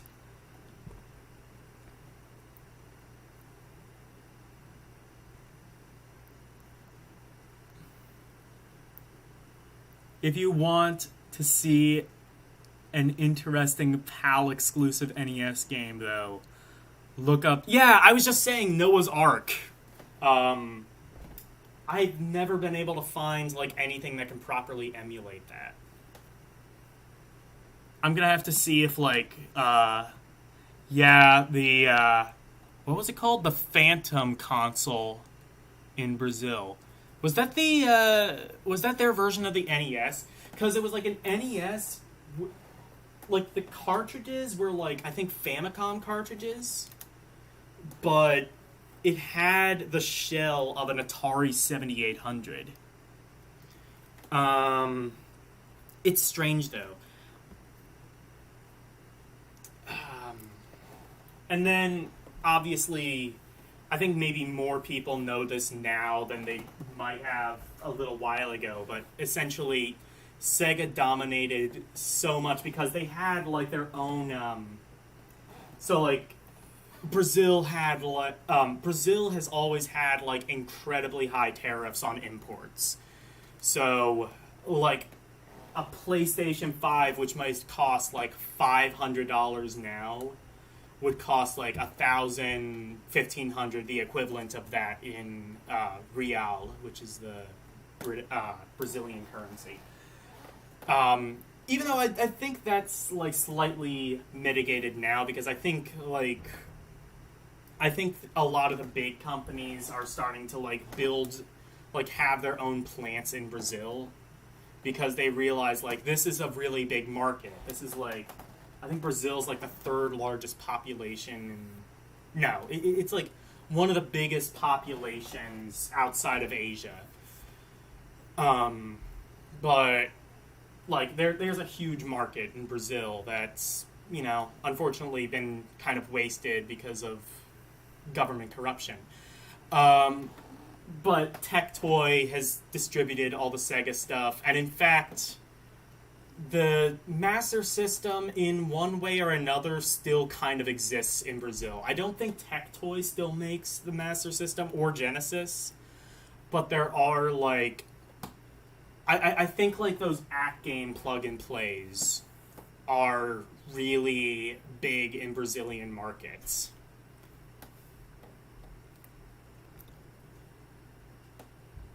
That's mostly correct. Sega bought back their rights from Tonka because Tonka didn't know how to market the Master System either. So before the Genesis came out, Sega decided to go it in alone. Yeah, honestly though, like, if you, I don't know if you've ever seen, like, the old Master System commercials. There was one... Actually, speaking of Wonderful Life, it was on that tape, and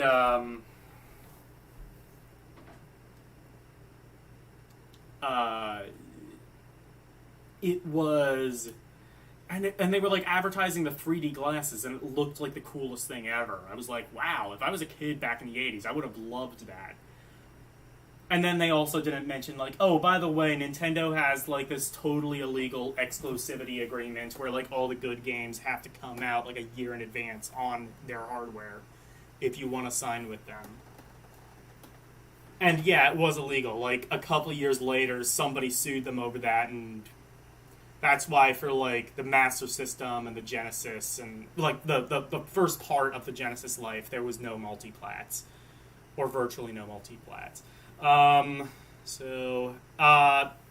If anybody has any requests, I will play them after the, whatever game I decide to play, random. So, 1, 2, 3, 4, 5, 6, 7, 8, 9, 10.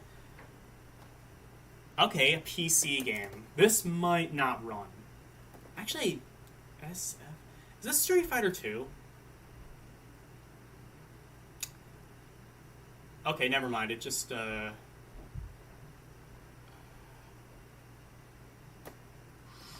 Okay, never mind. That's not...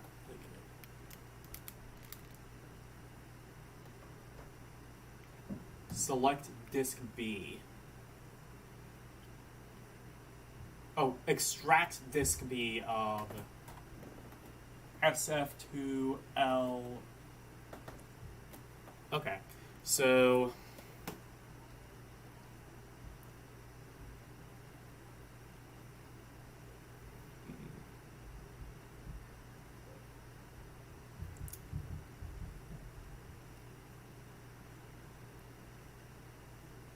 Should I actually play this?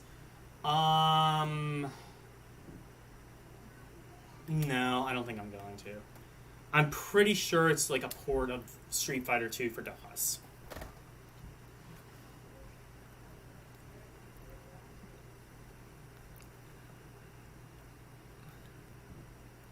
Decided to go alone.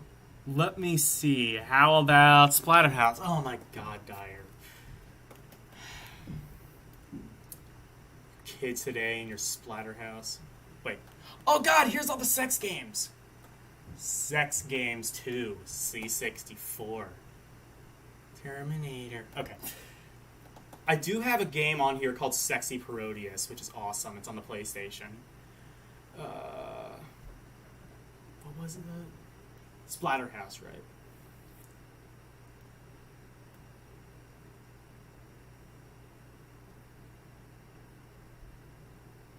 I've played it before in on the Namco collection. I've streamed it before even. It's okay, I guess. I much prefer the Wenpaku Graffiti on Famicom. That is, I think that game just has like a lot more charm to it, and also I think the controls are better.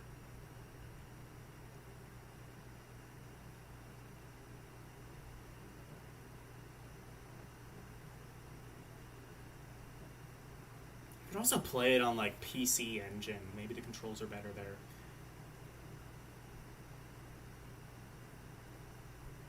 There. Oh god, we have to go through all the games that begin with space. I hate this. SpongeBob!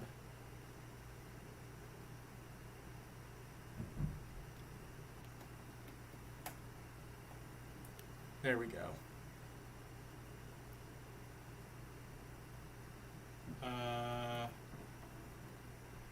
Splatterhouse.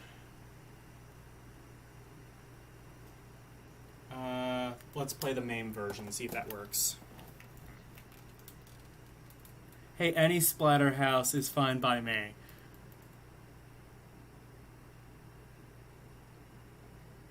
I thought that was a Jason mask. PFP. I'm the Splatterhouse guy. Is that what that is? Yeah, I thought it was like, I don't know, kind of like reminds me of like the Jigsaw mask maybe.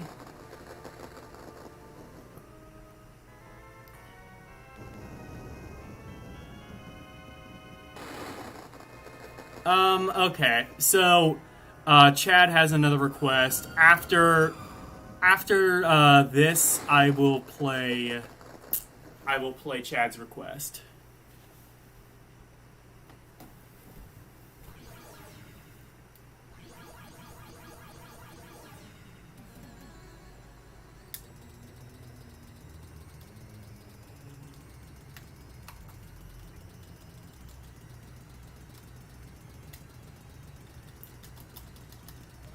What is this? Oh.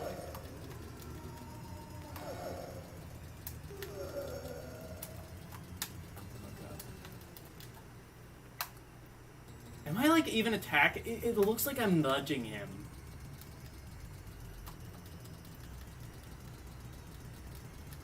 It doesn't like look like he's like punching the enemies. It looks like he's like having a seizure. Okay, there we go. Now I have a knife. Now I am an unstoppable force. Okay, never mind. I lost the knife.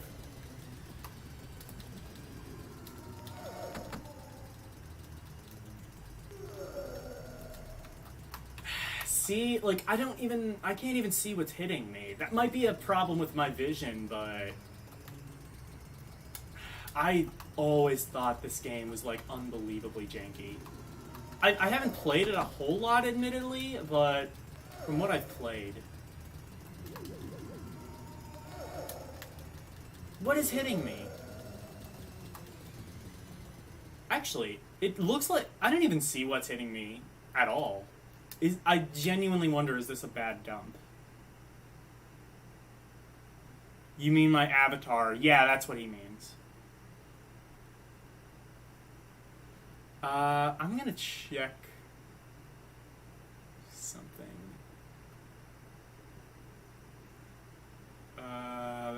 TurboGrafx. Oh, Splatterhouse 2 was ported to the Genesis. I actually didn't know that. I didn't know that ever left like the TurboGrafx. Oh, that is the only. Never mind. That is the only version I have. I'm gonna play the TurboGrafx version because I hear that one's kind of better anyway.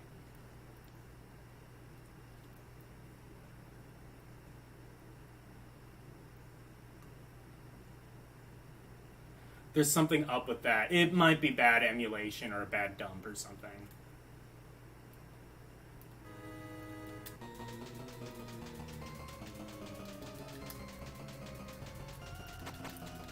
Okay, yeah, now it's working. Yeah, so, my prediction, bad dump.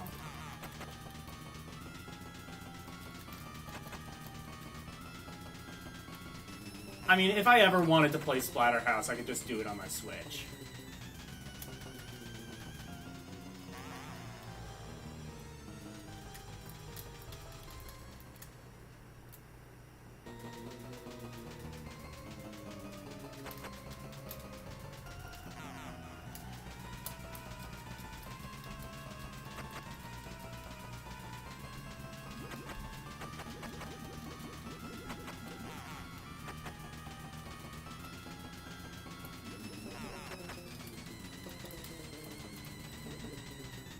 Yeah, this is still kind of janky. I still vastly prefer when Paku.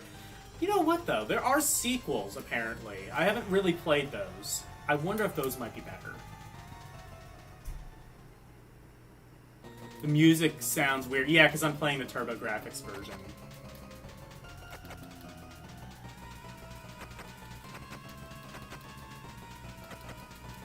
Or do you mean, like, this... No. Because, like, you would know. Does this sound wrong? Let me check. I'm pretty sure I have, like, everything set up properly. CD image. BIOS system.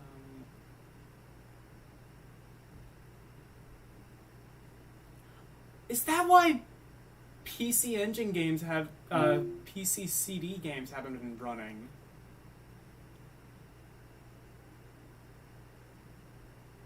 Something is off. CD... Well, I don't... What? I don't want it overclocked at all.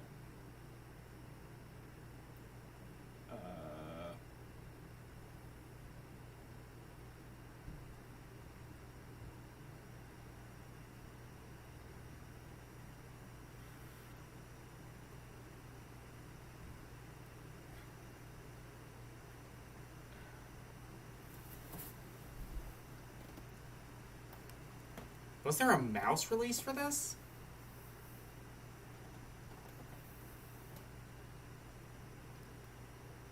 Disable soft reset. Last.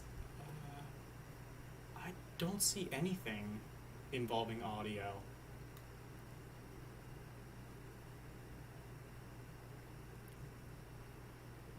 Huh, that is weird. And my headphones just died, so from now on, you're going to hear Bleed Through. Actually, I'm going to turn it off.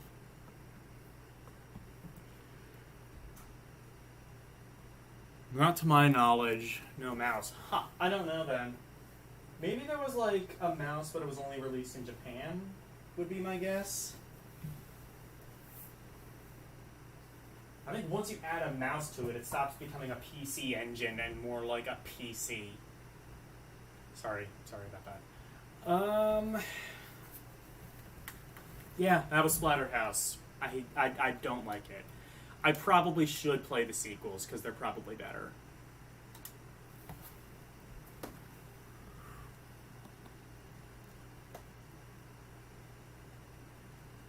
To try a different BIOS to get the CD games running. Yeah, I will try that. Because I have, like, the physical BIOS. Never on the TurboGrafx. No, I mean, it was on Genesis. The mouse sound. Oh, the music sounds weird. No keyboard. Yeah. What do you think you are? You're a PC engine, you don't have a mouse, you don't have a keyboard. You're less a PC mouse, you're more a PC junior. You're a PC horse and carriage is what you are. PC Pony Express.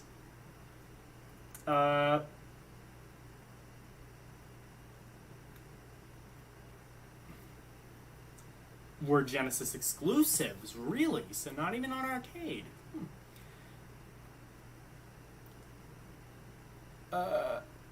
Can you play... Hang on. DOS games? Yes, I can. I can play DOS games. So... I will pick a random game, and I'll do that while I wait for your request. And it is... Oh, God. This is... If this is anything like Romance of the Three Kingdoms, which I think it is, this is going to be like another confusing strategy game that I can't comprehend. Or it's just not going to load. That's another thing. See, this is the thing. So, like, I it should be clear. I just download, like, full sets and stuff online. I don't, I make no bones about that. Thing is like, a lot of times it's just a gamble of, like, okay, is this going to be a bad ROM or, like, a ROM that works?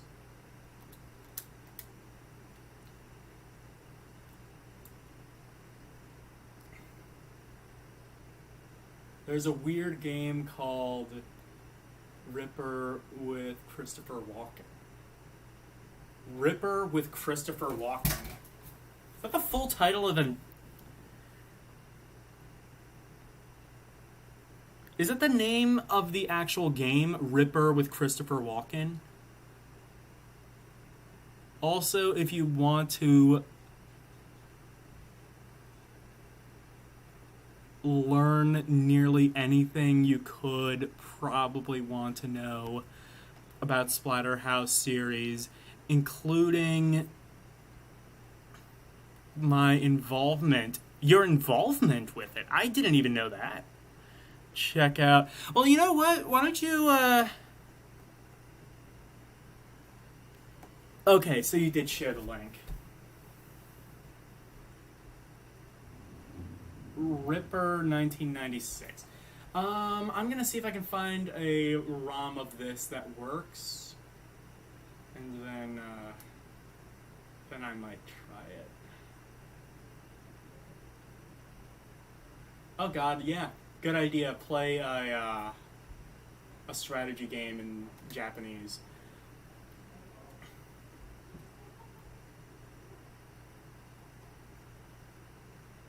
Oh, there it is, yeah. I was gonna say, like, you're, like, I'm pretty sure you're modded. Yeah, you are, so, like, you can, share links. Why is this not working? This is not that hard of a game to run. Anything should be able to run it.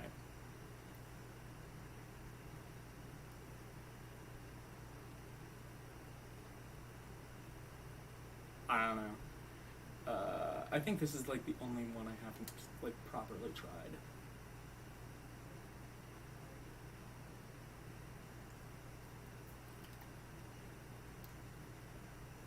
Okay, that was useless. Alright, let's see if we can find this Ripper game. Finding DOS games might be...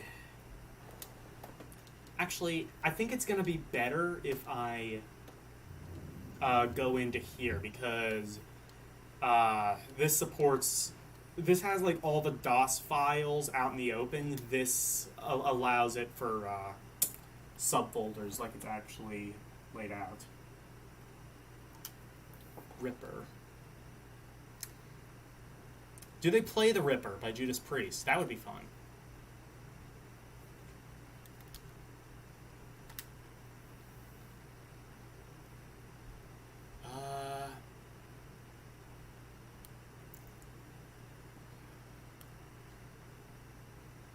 Rise of the Robots, best game ever. Yeah, sorry, I don't think I have it.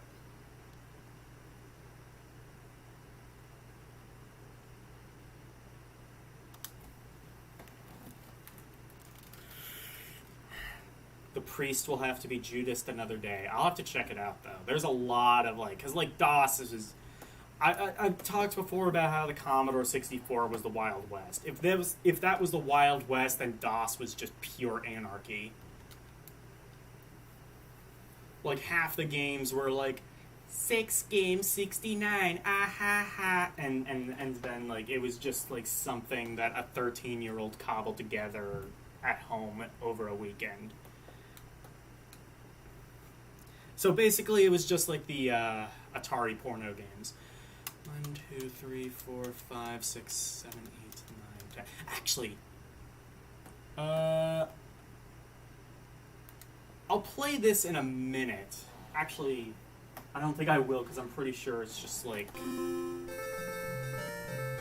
This is going to be like some weird, like, Japanese exclusive board game I can't comprehend. But let me just check RetroArch real quick. Because it might have things that Emulation Station doesn't see.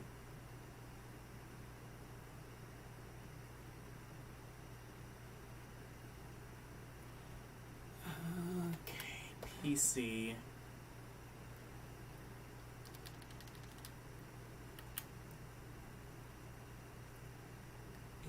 And... Oh, there's a Robocop for DOS. There you go. Nope. It does have more games, but not that one. Rick Dangerous. I didn't know there was a Rick Dangerous 2. Why? The first one was, like, hateful enough. I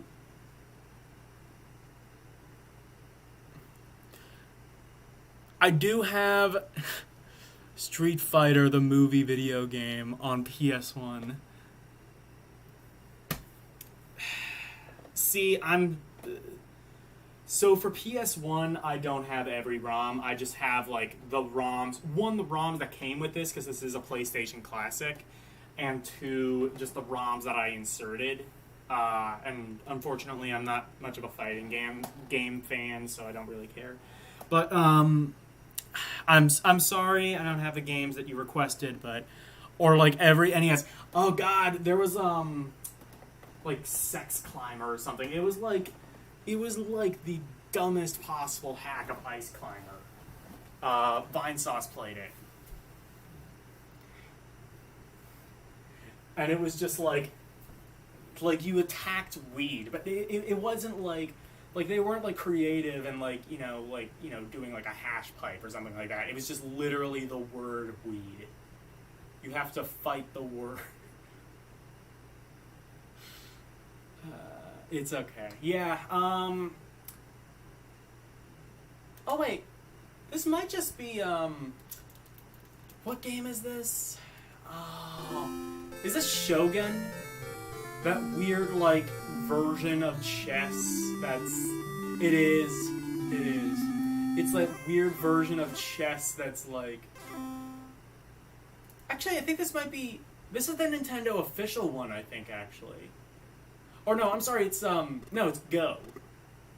Which is, like, reverse-y, except makes no sense at all. And I don't understand it.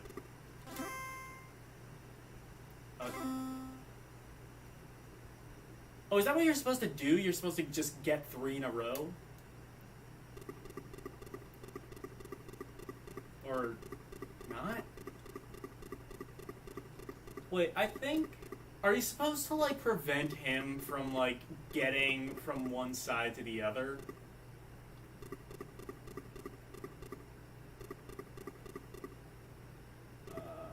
In that case, block, maybe?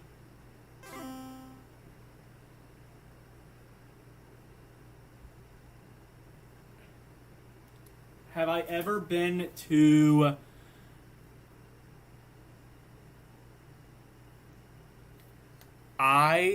Mockery before? No, I don't think I have. Galgo 13 on NES. Okay, I can play that. Even if I don't exactly want to. I don't think I've ever seen eye mockery before.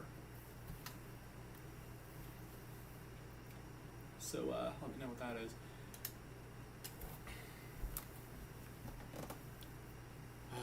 Oh, actually, I'm already in the G's, so that works out.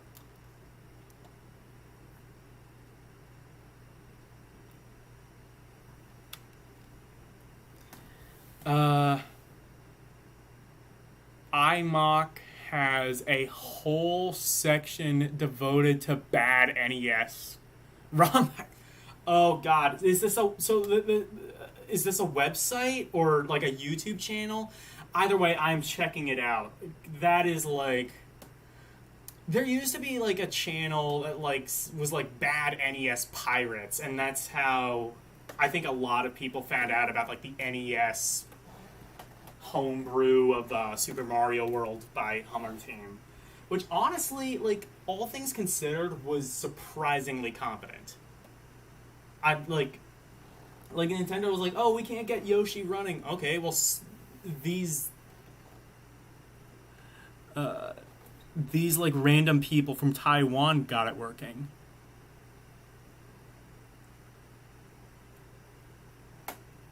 Oh, it's Galgo 13. Yeah. We could be playing Gradius, but instead we're going to be playing Galgo 13. I've heard not very good things about this game.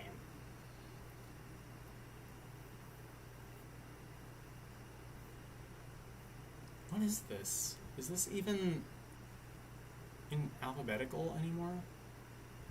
Is this like... Did I just somehow like reverse the order of... I think I did. I think I just like... Oh, wait a second. I see what I did. It was like in the settings there. Website. Shall I link? Yeah, do that. I mean, well, I'm probably not going to be able to get to it right now, but actually I can. I can just like pull it up on my iPad, which I probably should do anyway, just to make sure like nothing too disastrous is happening.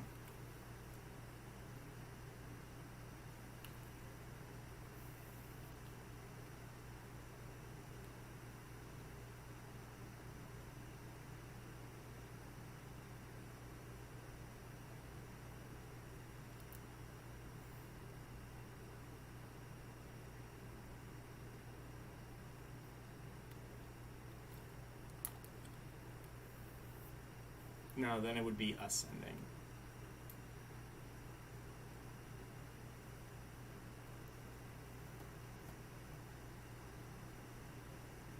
Yeah, ascending. Or descending, rather.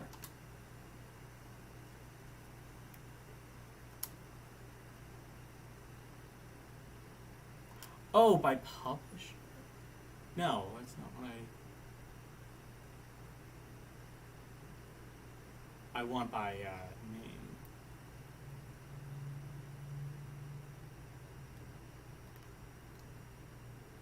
File name. There we go.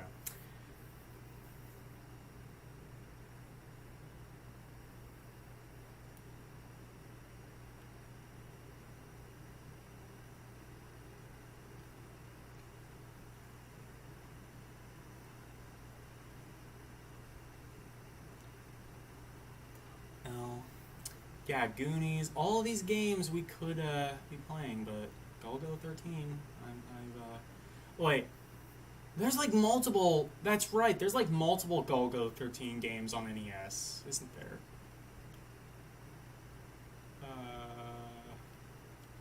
I guess let's play like the top secret episode. This is the American one, I think, so let's do that.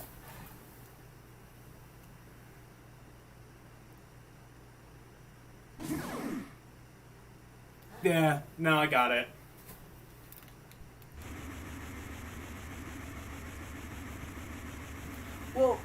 does have like the first-person sections. I don't know if I'll be able to get to that, but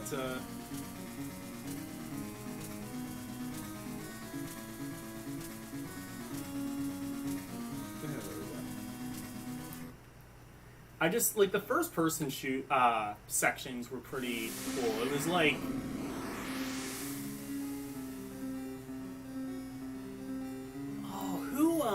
Published this. It was like Beam Software, I think, right? I think they were the ones who... No. It was like one of those like janky NES publishers. Retro Pals did an entire expose retrospective on this developer, and they showed Galgo 13. Just titled The Metal Conspiracy. Oh, The Mafia Conspiracy. Released here too. Yeah. Victoka, that's what it was. I mean, like, Victoka has... I guess they aren't, like...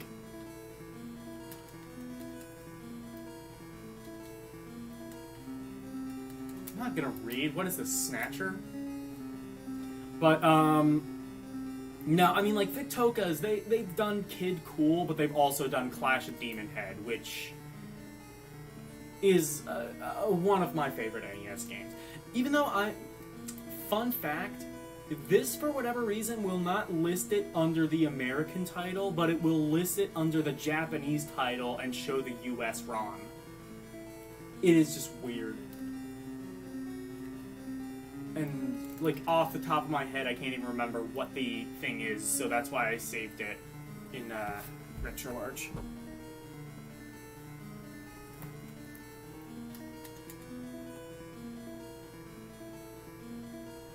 There is a lot of exposition for an NES game.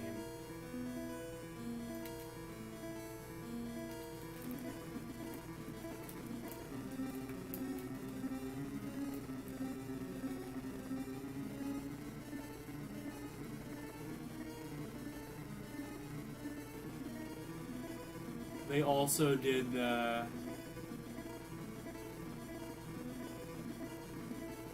Hey, hang on. Chiron? I don't think I know that one.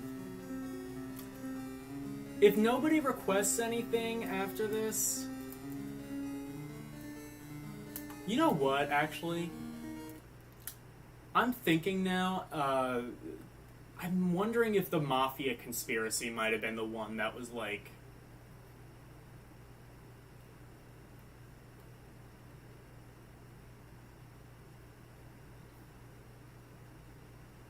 Oh wait, that's not on here.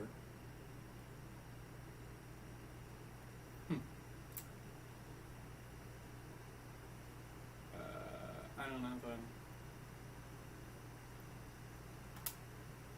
That is a lot of text.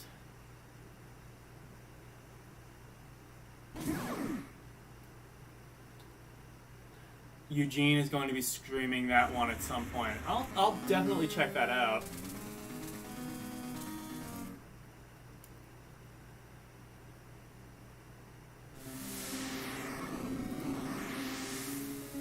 Oh, okay, so we can play a version where the text is just glitch.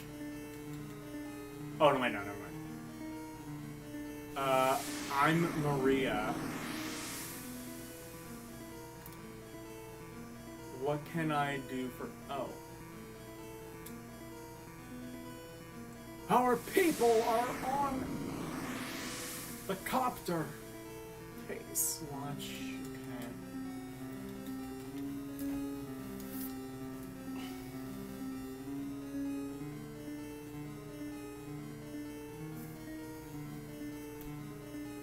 Oh, it's just called the Mafia Conspiracy.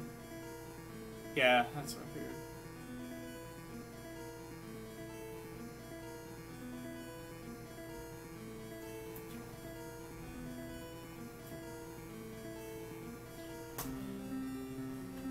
Actually, I'm gonna, while this is going, I'll like open my iPad and I'll look at the link that Dyer posted after the stream, because that does sound pretty interesting. just like written articles of just like the dregs of like early 2000s edgelord humor.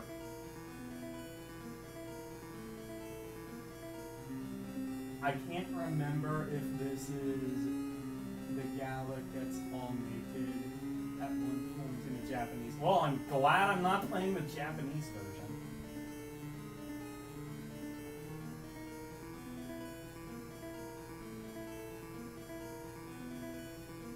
But yeah, like, I mean, who doesn't like some good fail,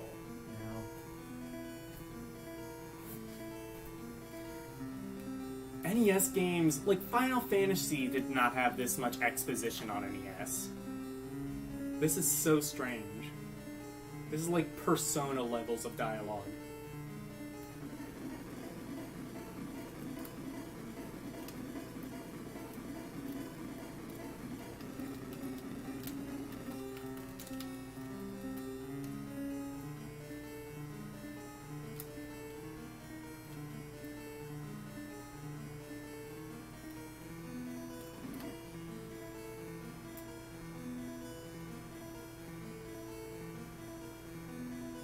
Oh, is it? Was there something I was supposed to press then?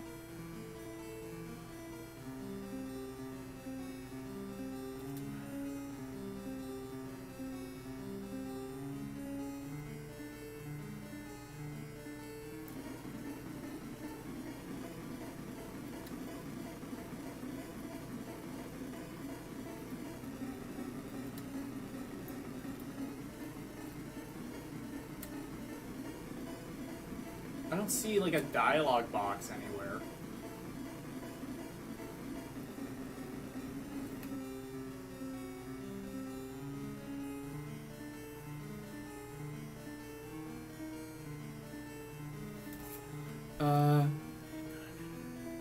I never knew the NES game could have so much text. After Galgo says, I'll give it a try. Okay.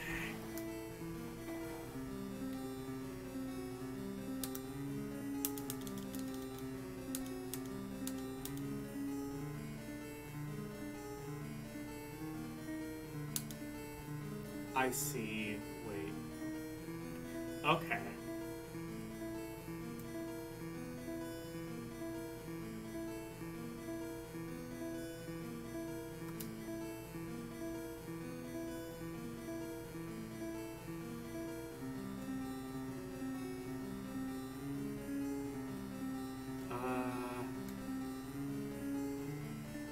Wait.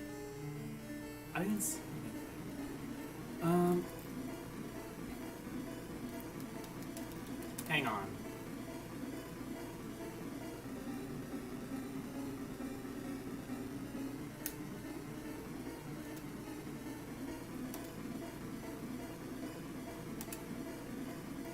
Okay, we'll give it a try. I don't see a dialogue box anywhere.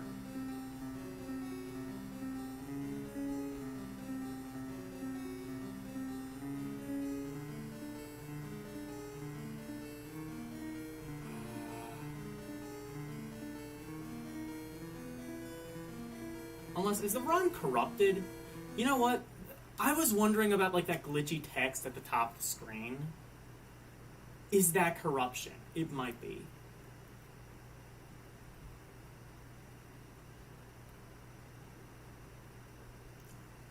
I'm gonna try it again and see if this is like different.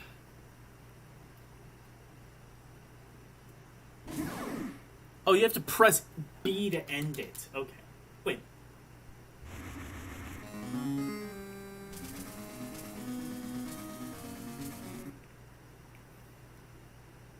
Okay, there we go. Okay, no, never mind. Then it isn't.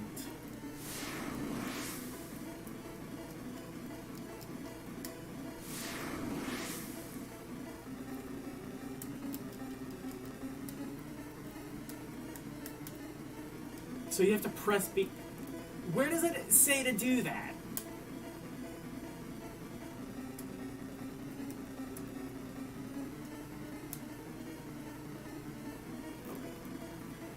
That was me, but...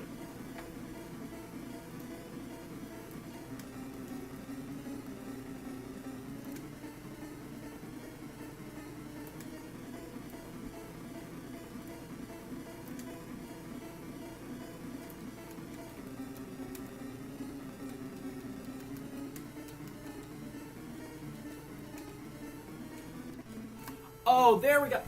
Where did it say press B?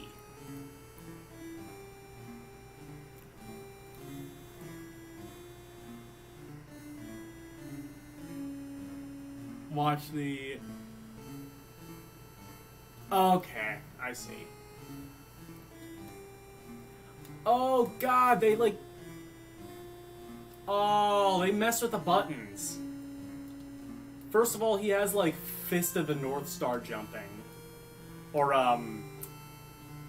was the game Fist of the North? No, it was Fist of the North Star. The one that was released in America. Where you, like, jump, like, 50 feet in the air.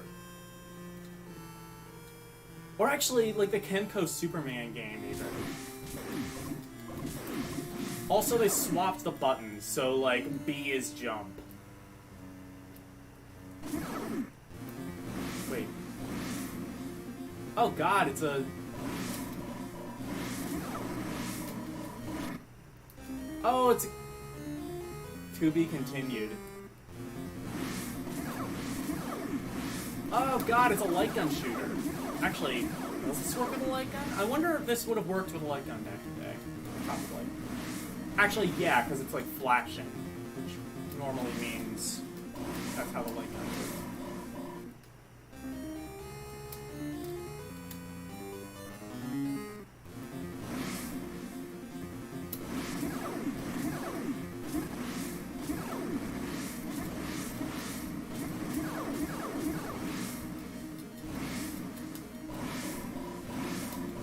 Oh crap, I ran out of bullets, I think. So it's doing all that? Okay.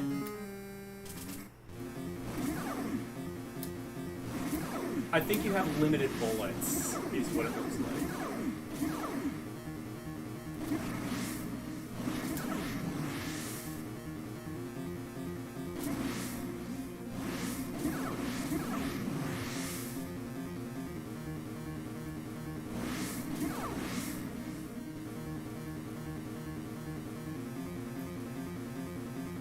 Yeah, you know what? I'm remembering now. RetroPal said, like, this game was kind of, like, overly ambitious.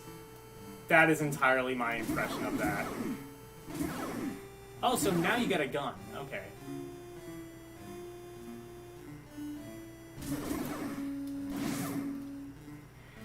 Like, it kind of just tries to do everything. What is this, a shop?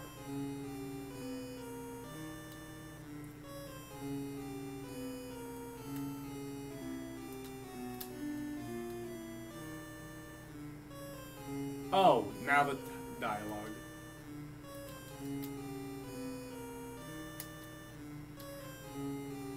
When you care of business. I see. This was based on an anime, right? Or like a manga. I think it was based off of a manga.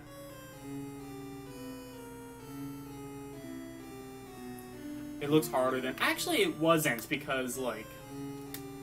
Or at least, like, on that first time.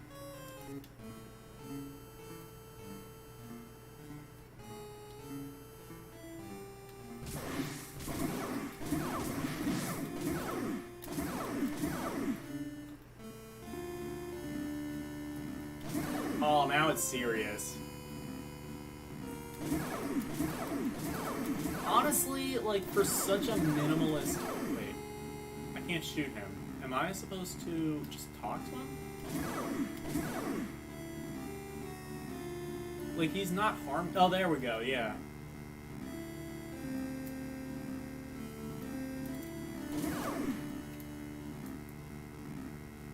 Okay, so we're like... I guess we're in a parent section now?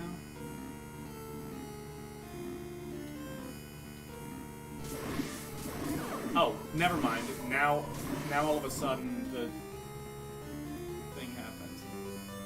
yes, manga, and had a movie too. Okay. I feel like I'd like the movie.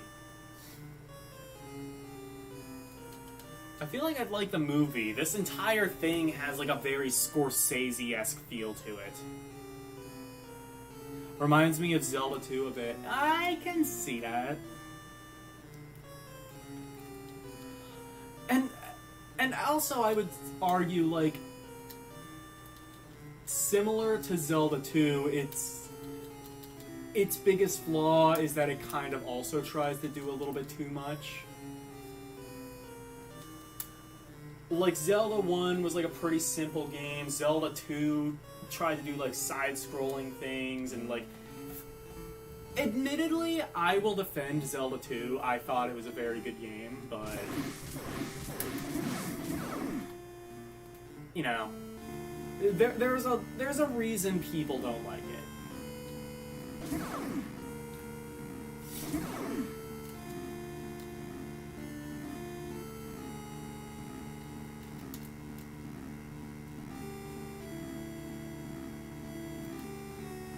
Okay, so I guess I need to get a passport.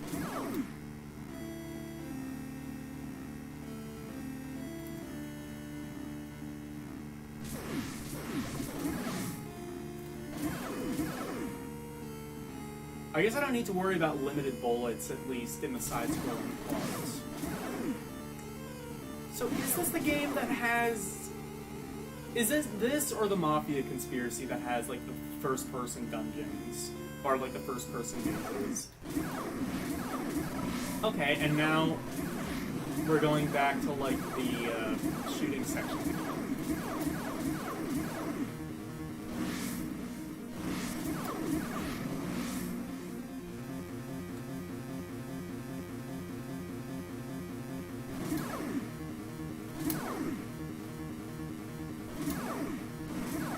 Actually, yeah, you couldn't do like gun support because like you need to move the D-pad. Well, you gotta use a D-pad? That's like a baby's toy.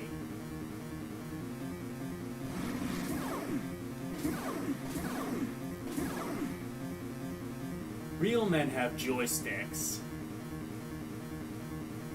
Boys have thumbsticks.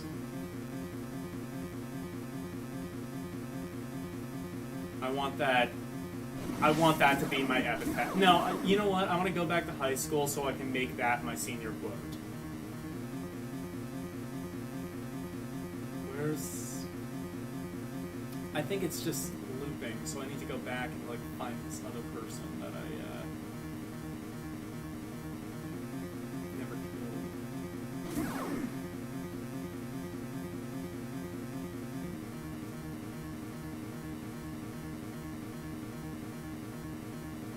Or not. It might just... Oh, there we go.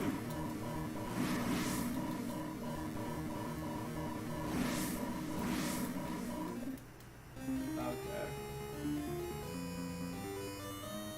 You can watch the movie free on Tubi. Okay. Is it dubbed?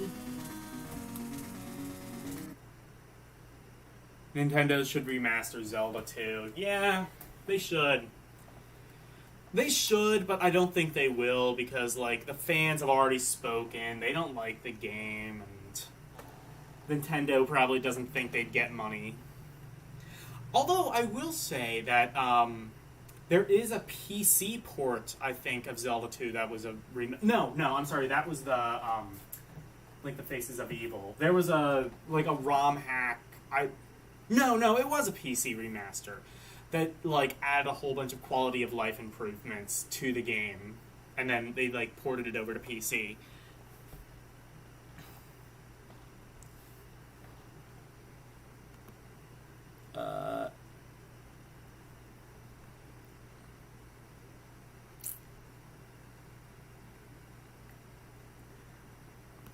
Alright, so 1, 2, 3, 4, 5, 6, 7, 8, 9, 10. Oh, fuck now. Hey guys, let's go fishing.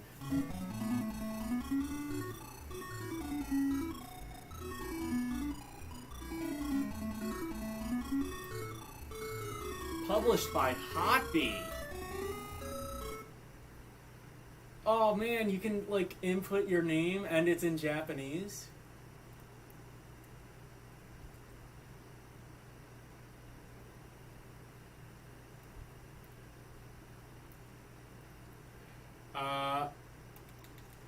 There. That accurately describes how I feel about this game. Start. Oh my god.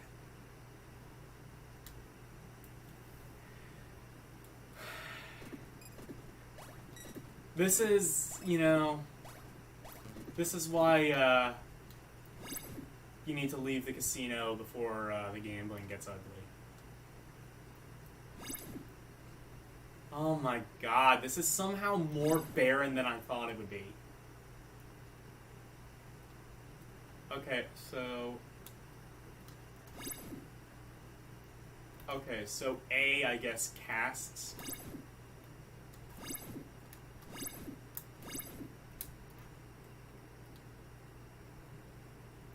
Okay, it just...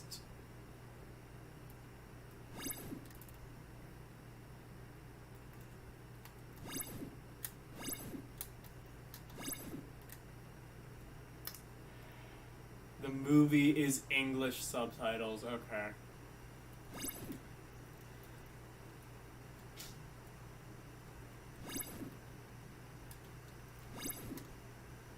You know, I think I actually have a way to improve this game.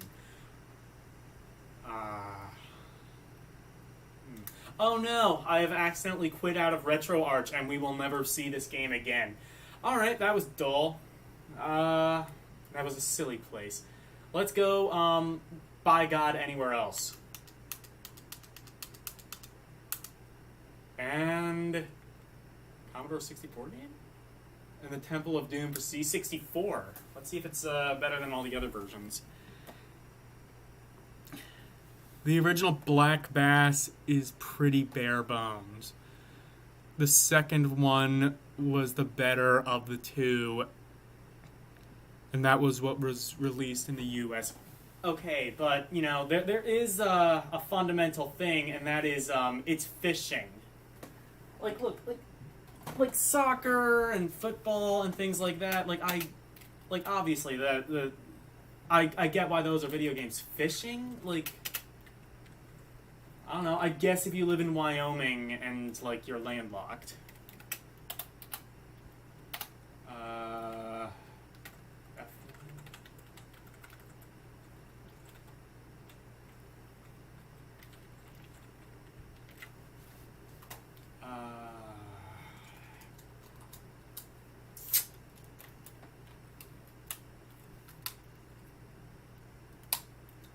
Okay. I'm gonna try a different ROM then.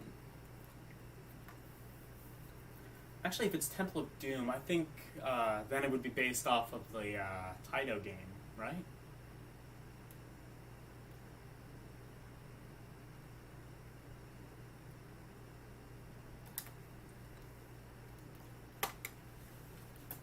I know back in the day that had no major interest in video games, but loved Black Bass. You know what? Fair enough. That is a dad game. That is a game like your dad wants to justify dumping $200 on his kid, so it's like, you know what? Fishing game.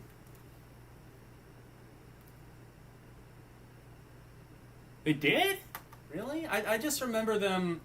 Like, I know Hotbee was, like, behind, like, all of those, like, Fisher-Price NES games, and I think they might have done... what was it?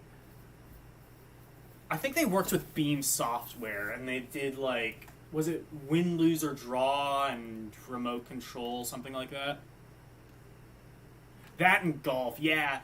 Golf I can understand. Golf games can be, like, fun and peaceful.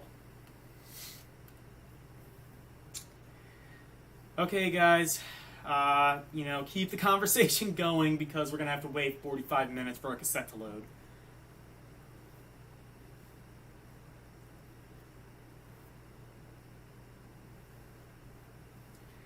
The other thing, too, was, like, board games that were NES games, and it was just like, oh, you can play Battleship on NES, even though, like, the real game was, like, $10, and this is gonna be $50.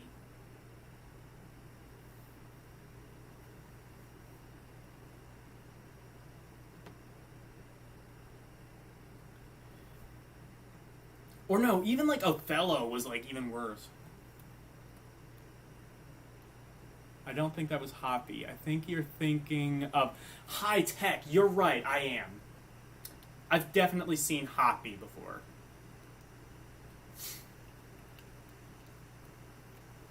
I know they did something that, like, either I really loved or really, like, thought looked really bad. Although I will say, the remote control game is pretty fun.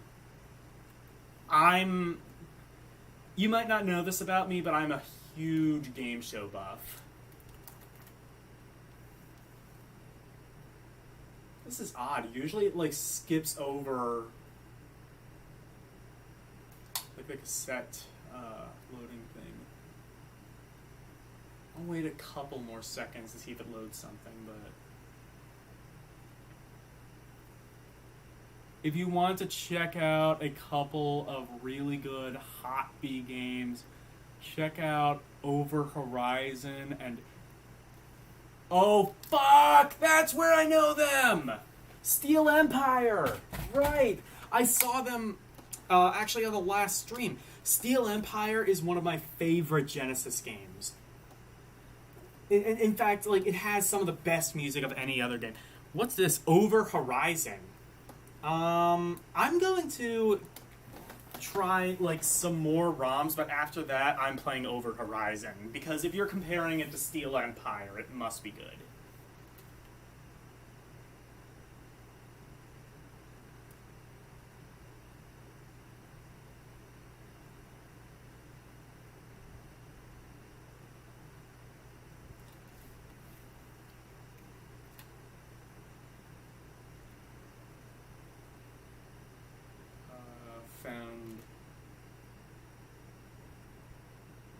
Oh, you know what?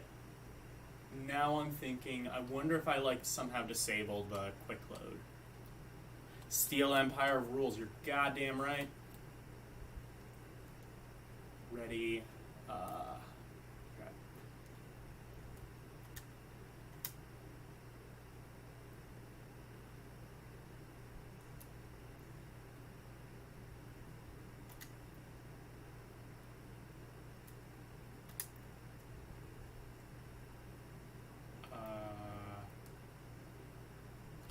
There we go. Oh, it's doing the same thing. Okay. Whatever. Let's do Over Horizon on NES. It is probably one of the best shooters for it. I don't know about that, but I will say it took me...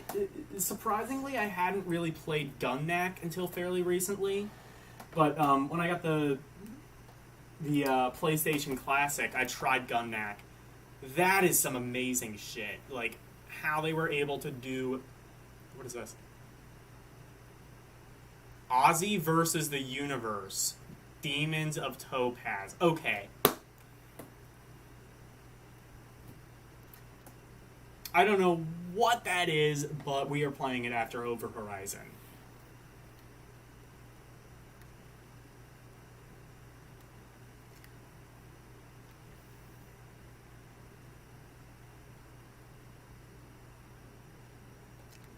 There's also a game called Overkill, which I'm pretty sure is only playable with while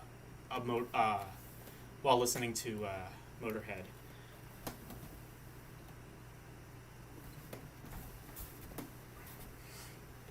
Yeah, Hot B. I mean, if these are... You know what? If this is by the same people... Wait.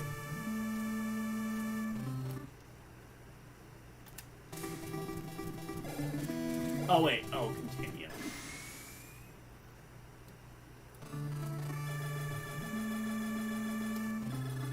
Oh god, it has like it has like the same mechanic as Steel Empire 2, where you can like shoot in both directions using the same button. Oh god. Oh god. So it's like Steel Empire on NES, but honestly kind of better. You don't get to play as a blimp in this game, though.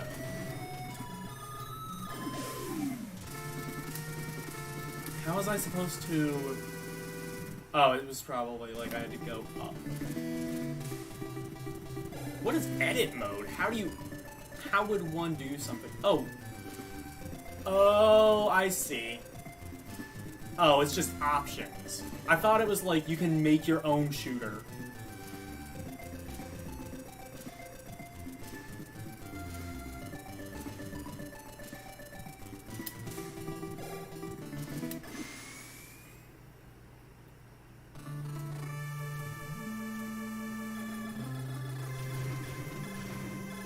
Okay, yeah. Turbo. I'm pushing the turbo button, and that is definitely ideal for this game.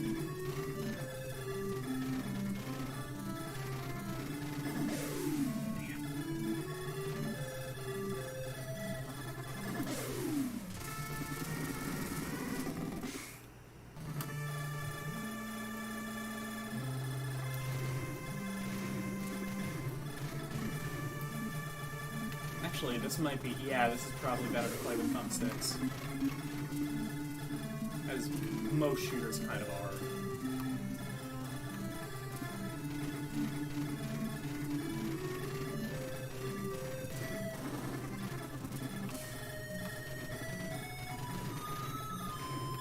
There we go. Oh, okay. I didn't know if those were power-ups or not. They're meteors.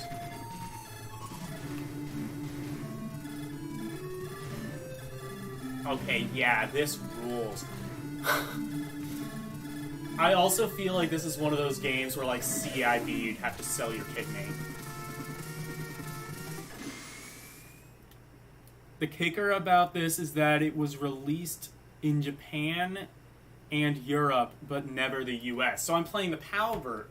Oh, well, that'll explain it. I can't even... Like, you can't even play it on your NES without modding it.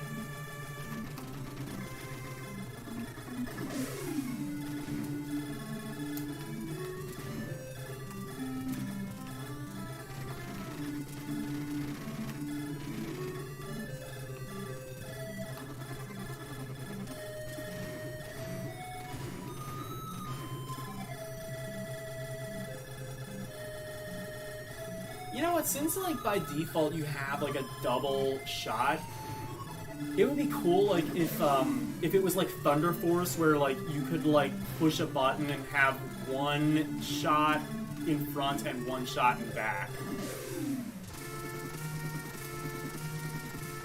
I love space shooters. I am probably worse at them than any other game, except maybe sports games, and that's only because I can't, like, figure them out.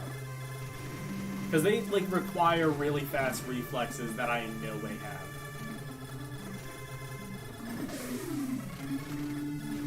That's why I, like, mostly play RPGs and stuff.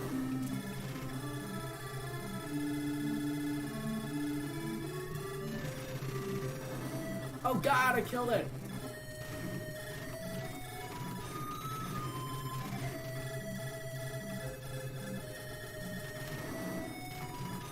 Oh, you can shoot the thing that's, like, shooting the meteors. That's cool.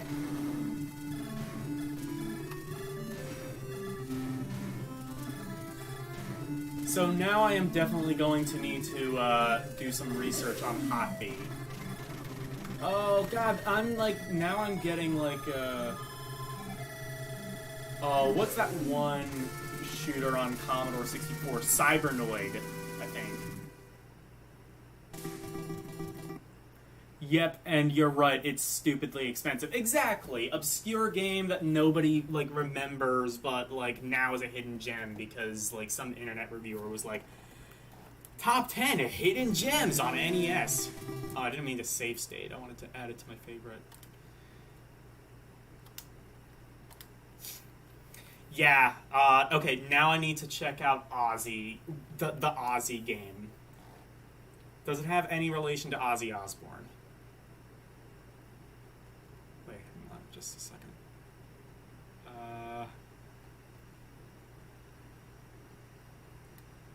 Never mind. I thought for some reason I wondered if for some reason it was ported to something else. Not that I have.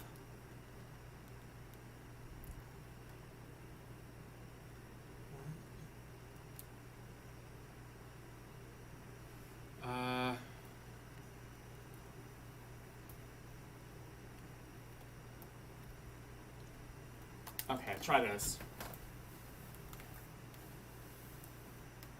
I got lucky and got the Famicom version a few years back for a fraction of what it goes for now. That's awesome.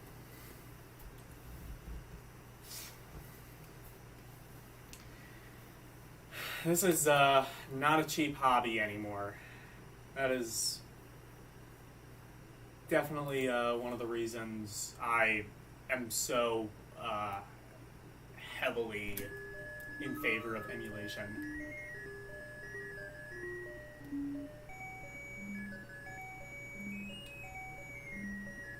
Ozzy?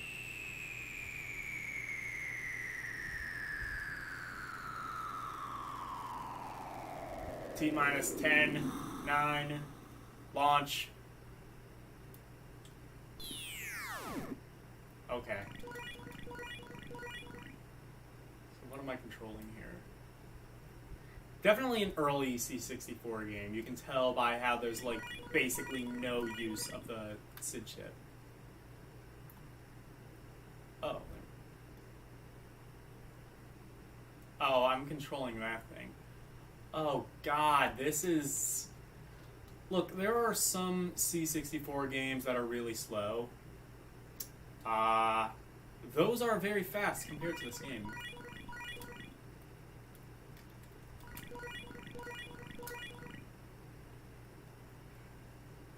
What am I just supposed to get to the other? I see.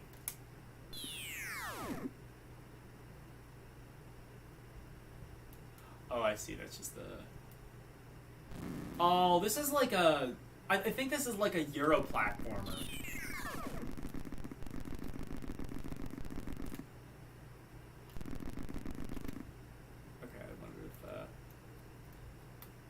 Fast forwarding would make this any less tedious. It does not. Okay, I just wanted to play that game because it said Ozzy. Alright, that was a thing. 1, 2, 3, 4, 5, 6, 7, 8, 9, 10. As I said before, I may or may not have messed up my MSX emulator. I do think there's a setting in RetroArch to delete config files or something like that. That might do it. Or you know what? There's actually a folder in on my SD card called config. I wonder if that's in there. They're much cheaper. Wait, hang on. I know what you mean. I started collecting TurboGrafx again last year. Just to be stonewalled by the prices. So switch to PCN? Really? I kind of wondered if what is this?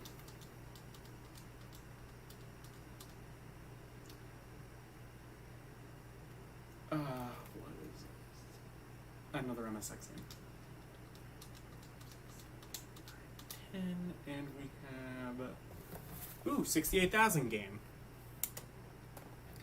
But yeah, that sometimes happens. Games can be a lot cheaper in Japan. Like Mario. So I you know what? Never mind. I think I've already told this story. I'll tell it again. So I had a Super Nintendo and I sold it for $60, I think.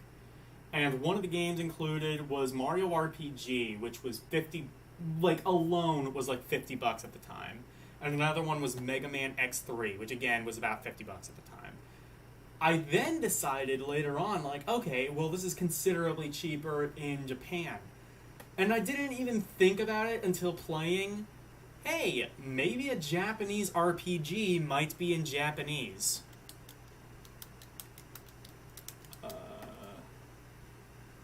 Human.system. There are some X68000 games that have this splash screen, and I don't actually know how to...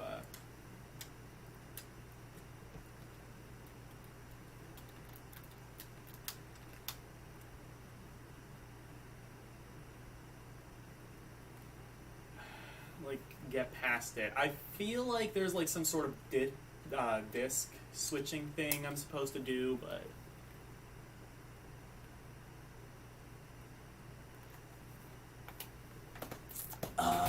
sorry. Try March and Maze 2. Okay.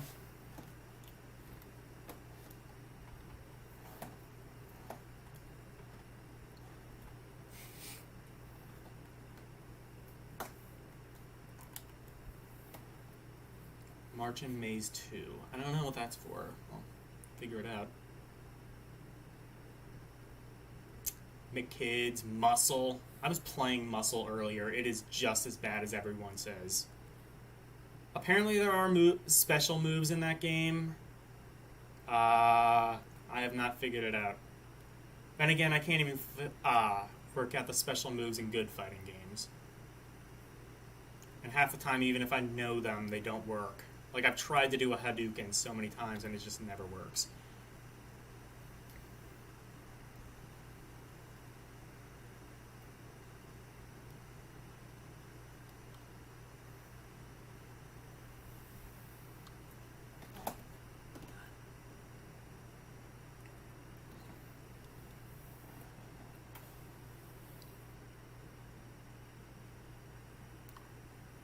Marble Madness. March and Maze 2.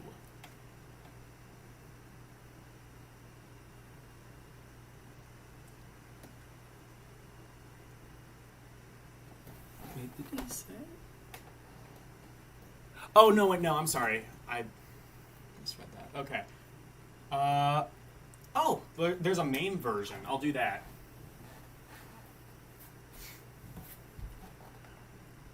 With the X68000, you usually have to have one disc in Drive Zero, and okay, I see.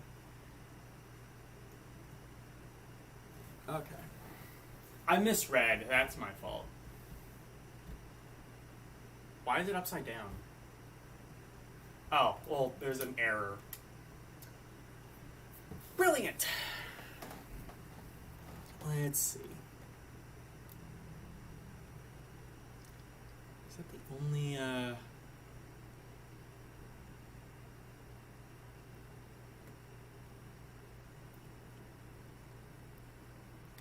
Let's do this one then, see if it works.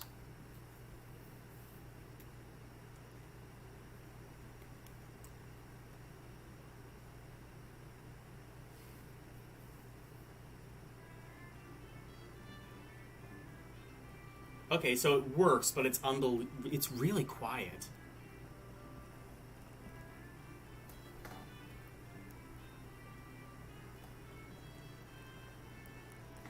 Yeah, it's not even, like, registering on here.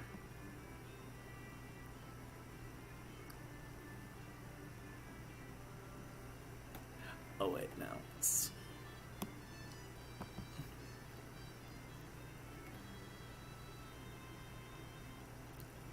Oh, there it is, game audio.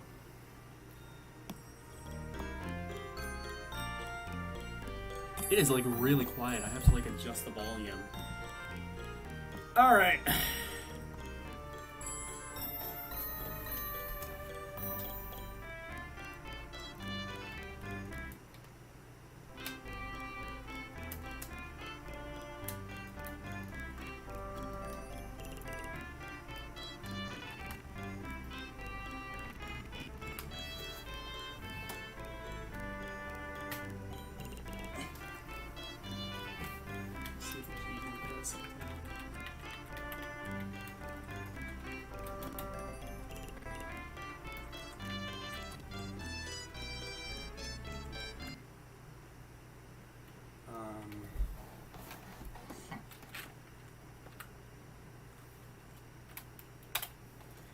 Okay, so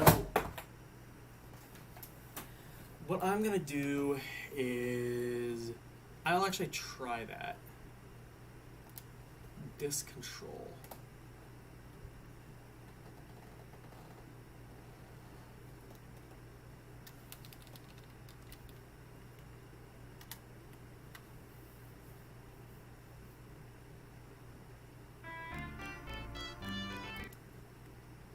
Okay, and then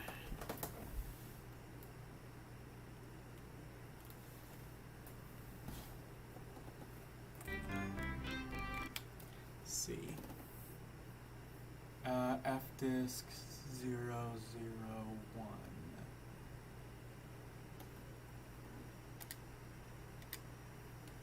Okay, I see. And then I can go into media. There we go. So I do have to, like... So I didn't know if it was going to read my SD card or not. It does. Also, it's probably going to take forever to actually get it running. Oh. Or it's just not going to read any of my... Okay. Never mind. That was terrible. Probably because it's in a zip file and it can't comprehend that.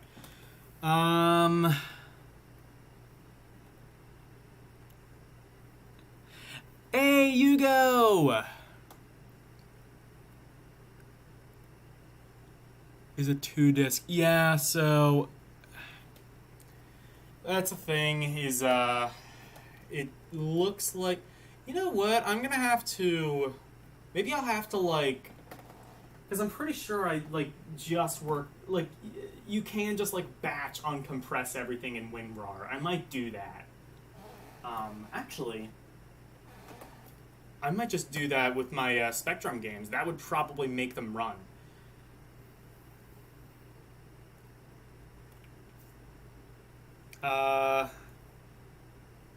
Yeah. I can't do that right now because I'm pretty sure they're in a zip file. Alright. 1, 2, 3, 4, 5, 6, 7, 8, 9, 10. And we have... Load pals. Okay, so I can't wait for another PC game to not work.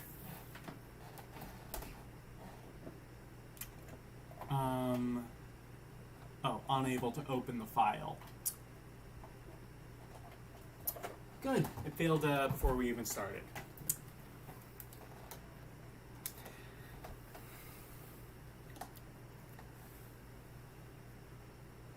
Well, how about Shadow Dancer for Genesis? Oh, I've heard of that one, I think. That's like another one of those, like, that's another one of those games everybody's like, oh, hidden gem. But Shadow Dancer. That might be on the, One Genesis collection, the...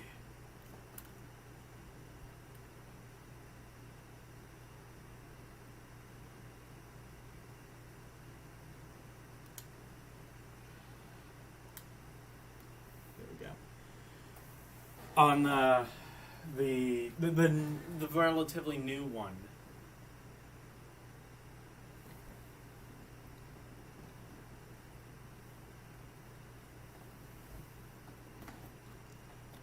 Oh, there we go. Crap, I went past it. No, I didn't. I'm still in the SA.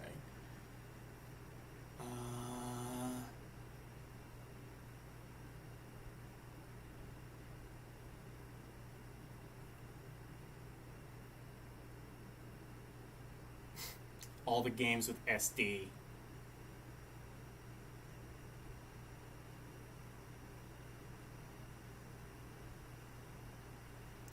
So, guys, how has your day been? Like I said at like the top of the stream, my my sister, her wife, and the twin kids, they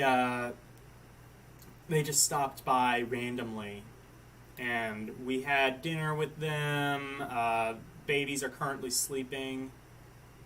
There's a Shadow Dancer on Commodore 64. Oh, so this is, The Surge of Shinobi. Oh, I remember this now. I think this is like a Sega specific game.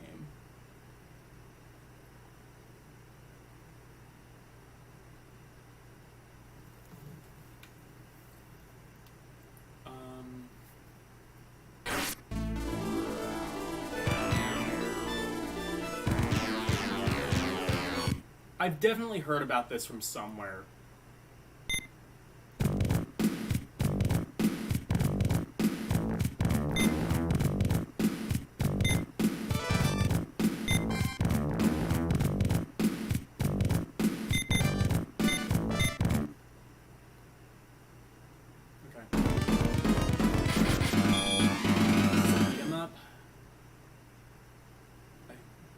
No, I think this. Okay.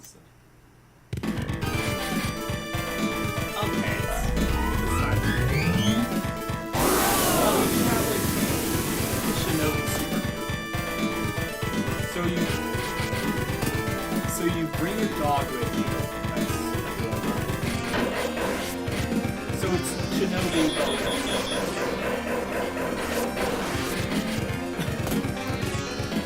So. This is Shinobi, but you have a dog that follows you the entire time, and I'm not actually sure if he does anything. That is, absolutely great. The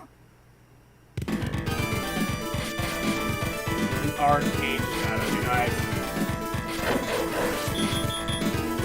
So is this kind of like... Oh, crap. Is this kind of like a parody of Shinobi? That's what it seems like. Oh, it's Shinobi, but here's a dog that barks whenever it is nearby. I wasn't even near that. Why did it... You can use the dog to attack by pulling down.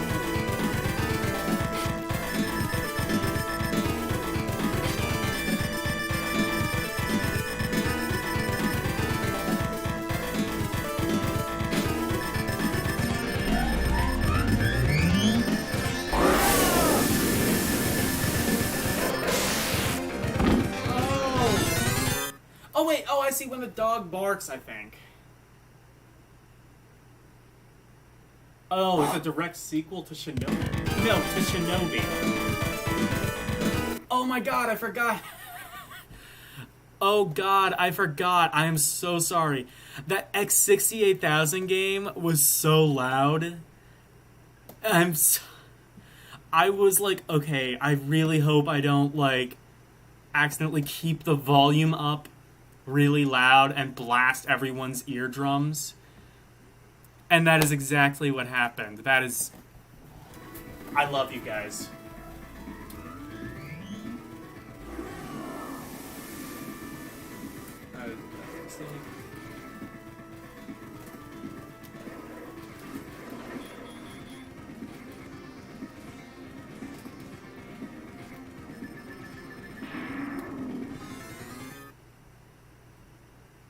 How does that... Hang on. I'm like next to the fire thing and it still hits me.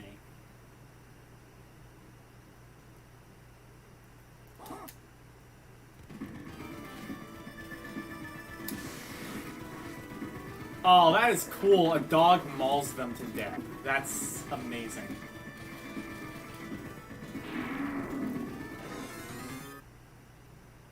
Oh, wait, no, that's not the fire that killed me. I thought that was the fire. No, it's some guy coming at me from behind. There we go.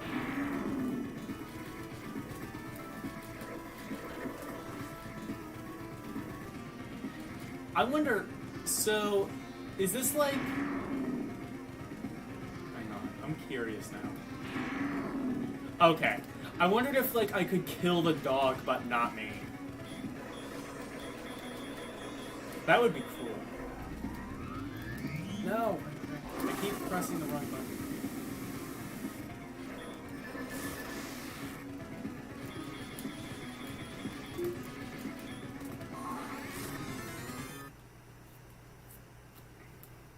You know what? This is me taking my dog on a walk every time. You have to rescue the hostages. Oh, I see. Oh, I see. So there's like a little bit of Rolling Thunder thrown in as well. Or Codenamed Viper, which is basically exactly the same game, except your commander is shirtless.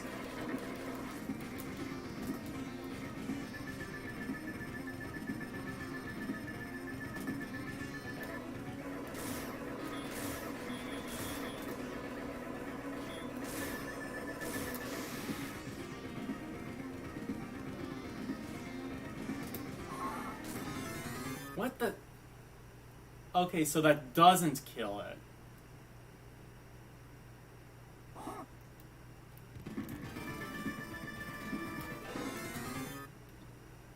Yeah. So, guys, do you guys have any pets? There's a good question. I don't know if I've ever shown her on my channel before, but I do have a dog named Sadie. I used to be like a very anti pet person, but the only enemies for a little bit. Oh, I see. So it gives me time to rescue the hostage. Okay. 3 dogs and 3 cats. Oh my god, are they? That has to be like a full-on war zone. No. No, there are some dogs that like cats, that get along with cats. But yeah, I have a dog named Sadie. She's a Lab Vizsla. So, a Lab... Or actually, I think it's like Vizsla.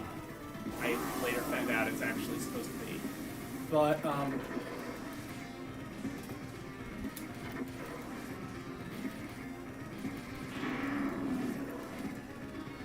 But basically, it's a breed of dog from Hungary, and they're a hunting dog, essentially. And that does kind of come through, especially like if she sees a squirrel. Like if she sees a squirrel, all hope is gone for humanity. Or if she sees a person, she's either going to bark profusely. Or, but like, here's the thing. She, I don't think, has ever attacked anyone. She has never attacked anyone. The worst, if one of you guys ever breaks into my house, worst thing that's gonna happen, you will be licked to the death.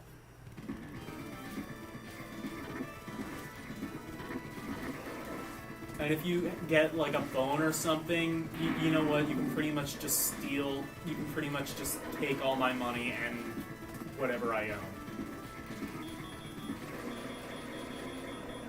Come into my house, take my Sega Nomad that I got for $40.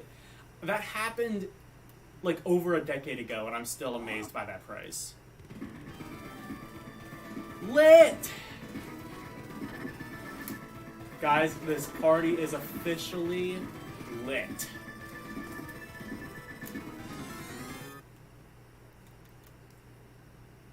And Geeks, oh my god, did someone raid me?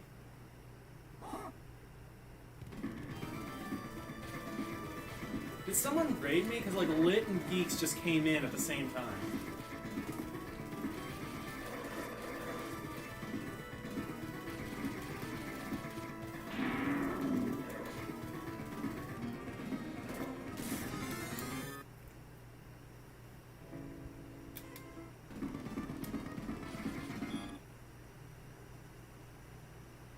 Oh, no, I just saw you streaming, and it was... I see, so you guys just happen to come at the same time. Fair enough. How are you doing, Lit? Just got off from my second job. Okay, cool. So, I was just asking Dyer, like, do any of you guys have pets? Lit, I don't think... Well, like, Lit... I'm not going to get into it too much, but Lit might not. But, I don't know, maybe. I was just saying I have a dog named Sadie. She she will bark a lot if there are people, but, like, if you guys ever came and robbed me, you can pretty much just take whatever you want. Worst she'll do is lick you to death.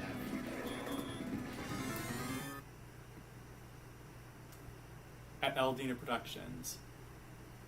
Look up your missing stuff. Oh.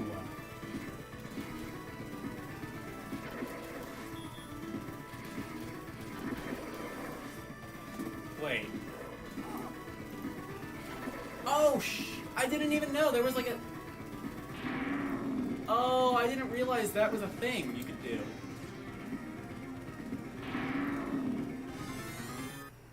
Oh, I didn't know there was an entire upper level. Cool. Okay.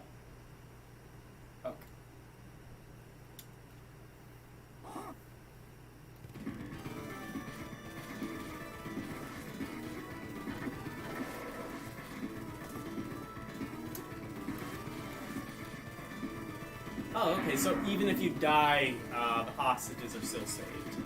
Cool.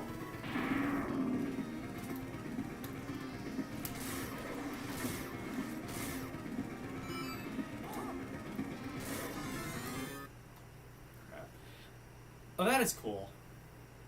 You know what? Dyer is just MVP this entire stream. Yeah, I'm adding that to my favorites. Yeah, it turns out when you aren't just picking through a random collection of 96,000 ROMs, you can find some really cool stuff.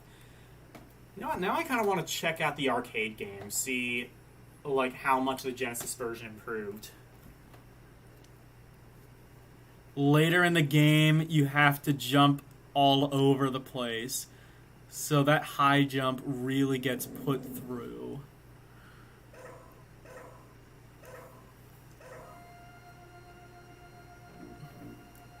Yeah, Shadow Dancer is neat.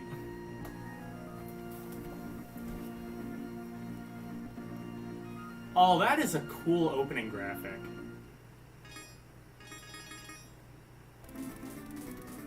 That is how you do in attract mode. Oh, it was the... I guess the arcade version might have been only or this might just be a Japanese version of the arcade game.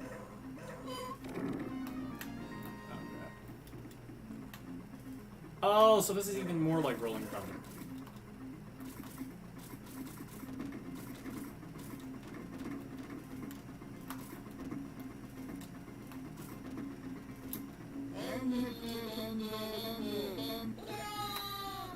That is... Oh, that is like a cool special move.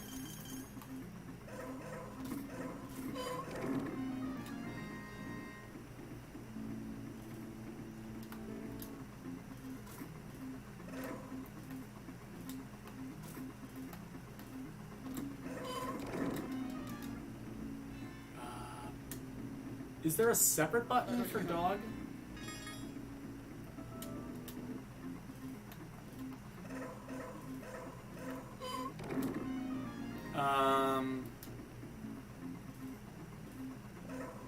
This is a Japanese ROM. Let me try the American one.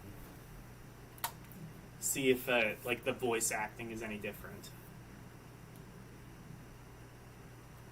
There's also a C64, but I cannot imagine C64 having a good port of this. Usually, side-scrolling platformers don't do the best on C64.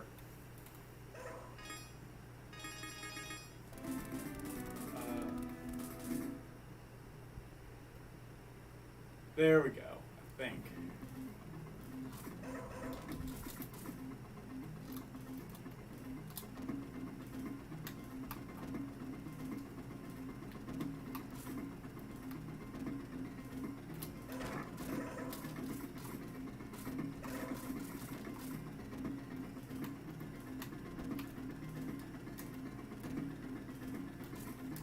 Let me see what the special move says in this version.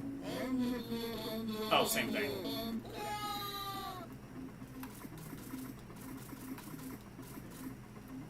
Wait, what did, this was the only...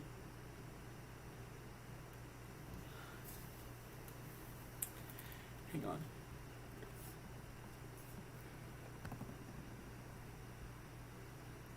This was the only arcade sequel to Shinobi. Oh, so this is an actual sequel to Shinobi. I've played this version on my Pandora box. Oh God, dude, you got a Pandora box though. The thing that I remember about the Pandora box is that it was on back order for literal years.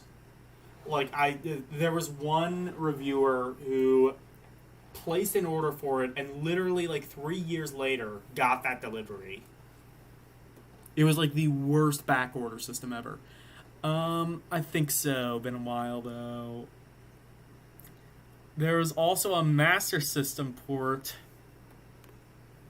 which wasn't the arcade game though, because specs. All right. I guess we gotta check out the Master System version.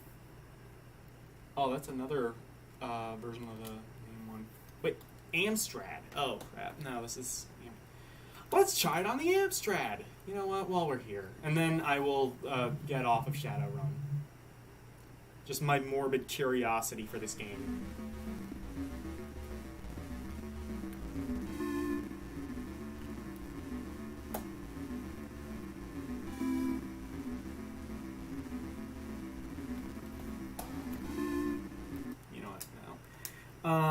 Let's just do the Master System one and then we'll get off it. I will say I just another one I recently played was oh, I guess I don't have the Secret of Shinobi. There it is.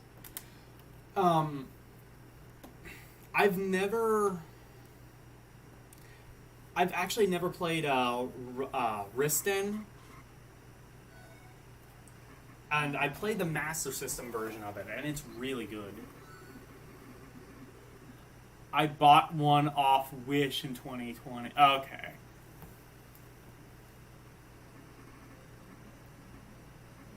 Oh, this one's also really quiet.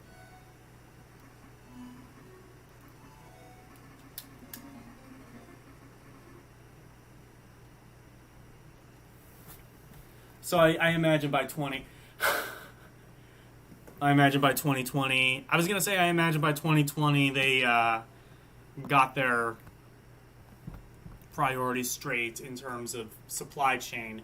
That probably changed fairly quickly, though.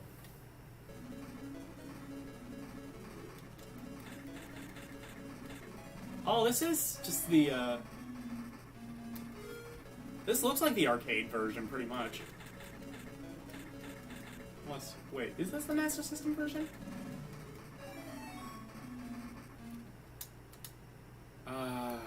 Which one did I pick?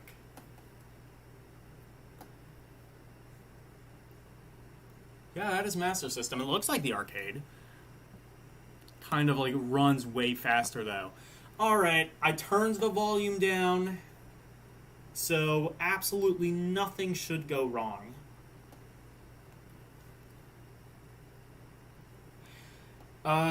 So anyway, I just wanted to check that out of morbid curiosity, really. Yeah, I mean, it was ported to everything. I imagine the home computer ports. In fact, oh, the Amstrad version looks pretty solid. Like, at least graphically, anyway. I would not know how it would play. It basically is, but half of each stage is missing. Okay, fair enough. That's probably... Anytime someone tells me that nothing will ever go wrong, I am certain something will go wrong. You know what? That's part of the reason that I do it, is because, like, if something goes wrong, then it's funny because I just tempted fate. So I made it a joke. That's like 5D chess right there, man.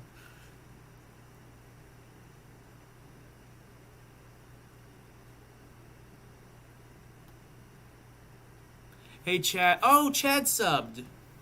Yeah. Yeah, well, I'll say this. You sub to Dyer. Sub to... In fact, Dyer, why don't you link it in case he hasn't seen it. Link to Dyer and Betty. That's what the channel is called. That's the one that he uses. Every Wednesday, I believe. Every Wednesday, he and his wife Betty, they, he has Betty react to different games. Like, maybe it'll be an Atari game, maybe it'll be a TurboGrafx game, maybe it'll be a Genesis game. And it's pretty fun. Like, Betty has this kind of, really sort of dry, kind of, sarcasm almost. Which is just something I really like. Yeah, Dyer, feel free to, Yeah, I was gonna say, please, by all means, post the link to Dyer and Betty.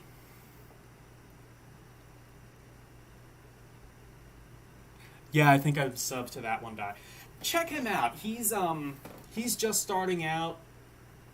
He did a live stream, and unfortunately, I was not able to catch it. That was a couple Fridays ago. I think I went to see the new Thor movie that night. It was batshit insane, by the way. Basically, it turns out the way to get Logan to like a Marvel movie is to just throw your hands in the air and say, I no longer give a fuck. And that's how you got Thor. The new Thor movie. Alright, he's linked it. That's where all the real videos got released. I just post video ads and video odds and ends on my personal channel. I don't even think I'm subscribed to your personal channel, and I imagine it's probably not really worth it. But yeah, definitely everyone. In fact, so it's just to make sure if anybody happens to be watching the replay, it's Dyer, D-I-R-E, and ampersand Betty, B-E-T-T-E. I only say that because it's a more unique spelling, I think, of Betty. Usually spelled with a Y, like, Betty White, Betty Ford, whatever. Alright. 1, 2, 3, 4, 5, 6, 7, 8, 9, and 10. Oh, God. Oh, Super Mario Kart. Okay. I think this is just vanilla Super Mario Kart. I don't think it's a hack. Alright, let's play a little Mario Kart. Why not? Not every game needs to be super obscure. I suck at Super Mario Kart, though. Controls are very loose in this game.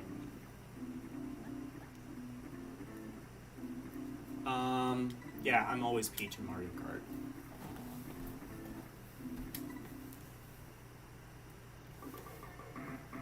This one's also kind of quiet. Let me quick adjust the volume.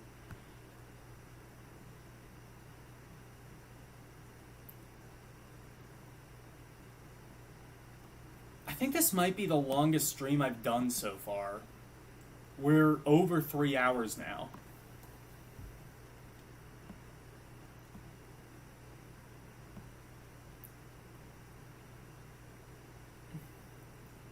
Yeah.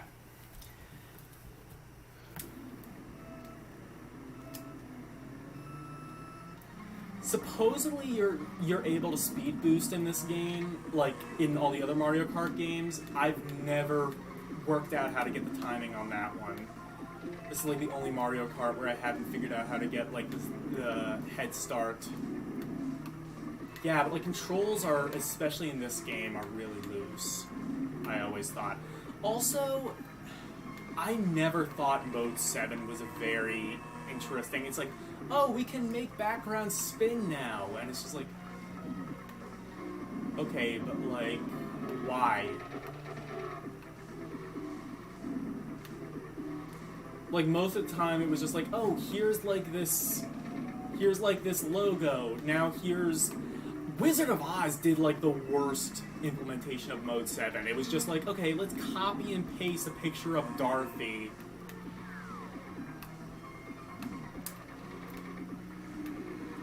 And, like, put that on. And it's just like, it's so...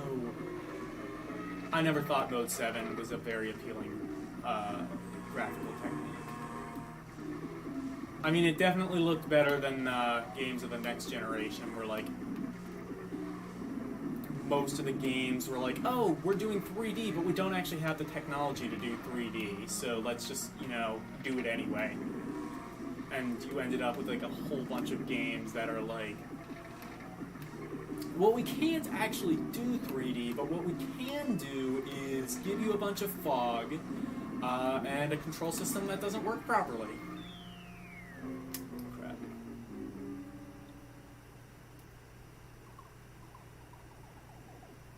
Back in the day, I had that game mastered, yeah. I'm sure you did, Grandpa. No, I'm kidding.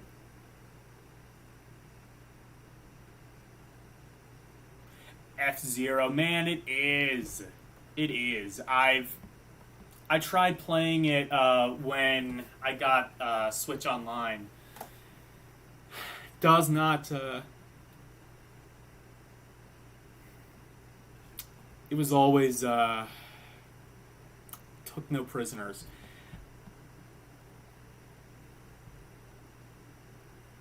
It moves so fast. Yeah. Like, you pretty much have to, like, memorize F-Zero in order to get anywhere in it.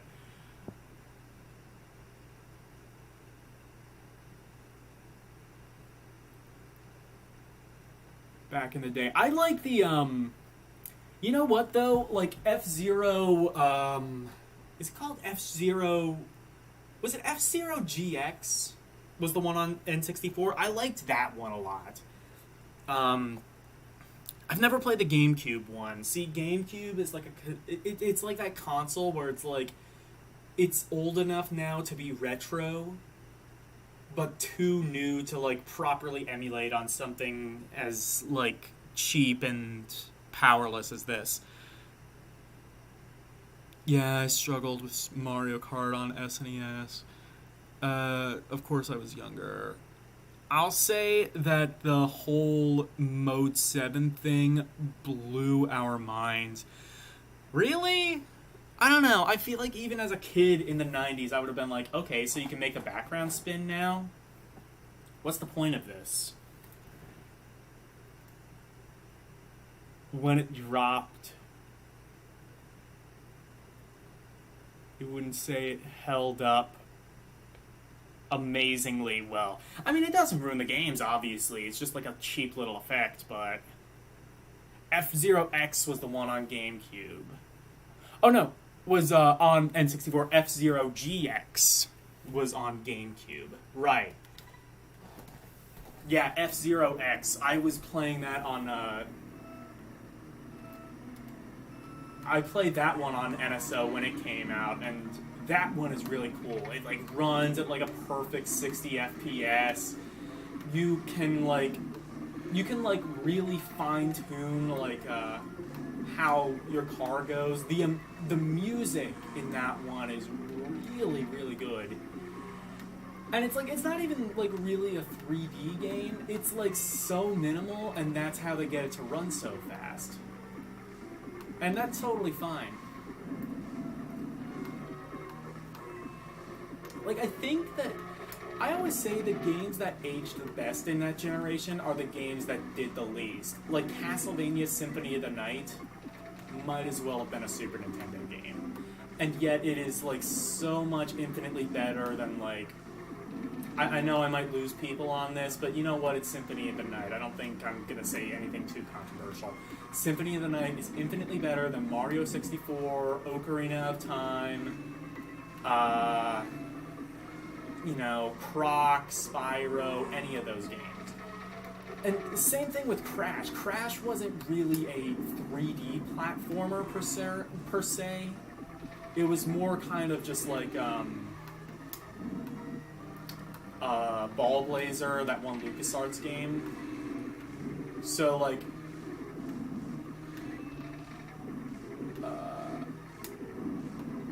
crap. I'm not usually this bad at Mario Kart, honestly, but like Crash Bandicoot, I think aged a lot better.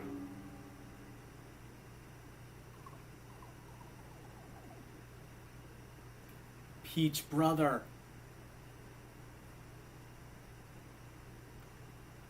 The good developers could make Mode 7 on some impressive things. Yeah, I mean, but like, and you know, like even like ActRaiser, it's like, oh, there's like this like cheesy zoom in effect on the backgrounds. Okay, why? Like the Super Mario World, like, oh, we can make Bowser spin before he dies. Or I'm sorry, no, it wasn't. No, it was Bowser too, but like also like one of the Koopa kids. Anyway, that was Super Mario Kart. Definitely a very nice hidden gem. Be sure to get it before all the hipsters jack up the prices. Dire. Anyway. 3, 4, 5, 6, 7, 8, 9, and 10. MSX Mania Collection. Well, I can't play MSX games right now, so 2, 3, 4, 5, 6, 7, 8, 9, 10. Okay, PC-88.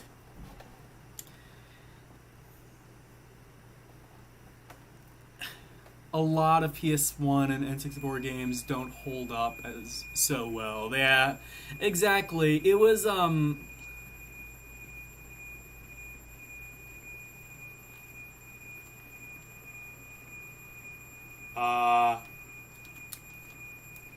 okay, so we aren't doing that one. Oh, crap! Also, I forgot to turn the... Oh my god. I'm so sorry. That, rip to anybody who was watching this with headphones. Yeah, that was, terrible. Yeah, also, you didn't hear, probably, but my controller was vibrating like crazy.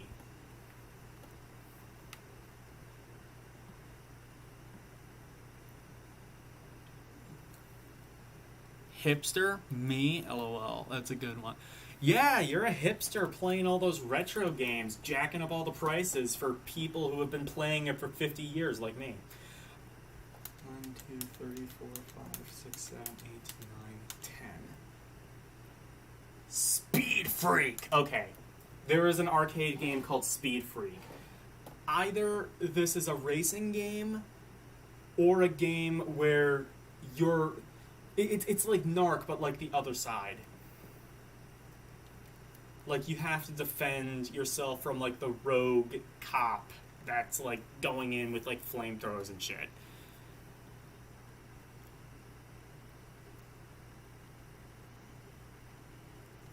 Early games that used Mode 7, they hadn't quite figured it out.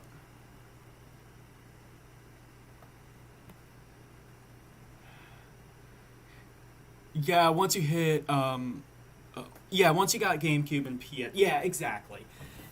It took them some time, especially to figure out how, like, camera works. Like, even Mario 64. This feels like a Vectrex game.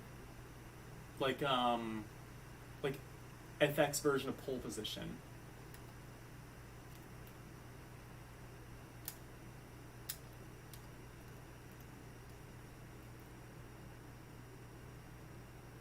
Are we moving? No, we aren't. Oh! Oh, I see. You move up to accelerate, maybe? Oh! No, I found it. Oh, God! Oh, God! Wow. Also, there is no sound to this. So you aren't missing anything. Wow, these controls are terrible. I imagine this was like some homebrew project, maybe, or not homebrew, but like a bootleg, like kind of like Crazy Kong joint. I mean, vector graphics, if you have like the right thing, they can look really nice. They actually, you know what? There's like a laser arcade thing, or like a laser thing, and now I'm thinking about it. I wonder if you could emulate Vectrex games on it. I know Tecmo did a video on that, but looks like Nitro. Yeah, exactly. And I'll tell you what, it plays about as well.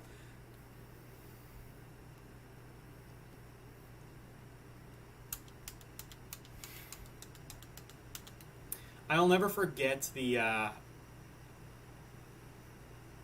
Dizzy's Castle Quest. Oh, what is this? Dizzy's Candy Quest on Game Boy Color. I didn't know there was a Tiny Toons game on Game Boy Color.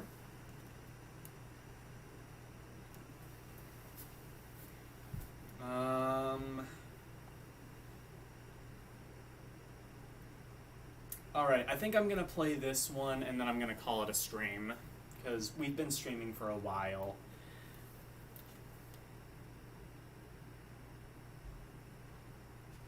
This looks like a vector game to me. I can almost guarantee this played on a... No, it did play on original cab.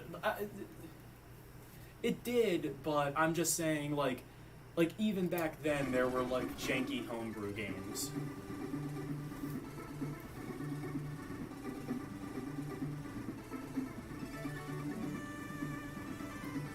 Or you know what? It could also just be, like, a really old game, like, so old they couldn't properly emulate the sound. I know, like, after, Konami stopped with the Tiny Toons games, they started like really downgrading. Like there's some edutainment, like point and click games on the PlayStation. There's like a really bad Tiny Toons game on Game Boy Advance.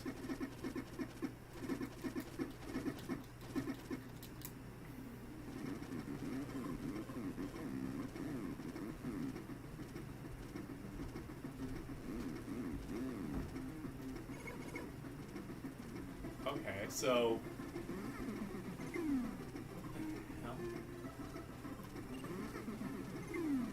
this is like, so like just tapping the D-pad. So is this like,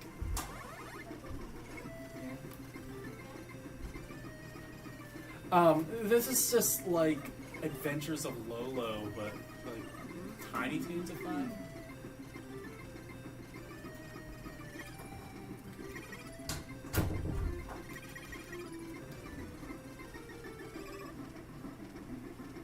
Tell you what though, for like something that was clearly just shovelware, this could have been worse.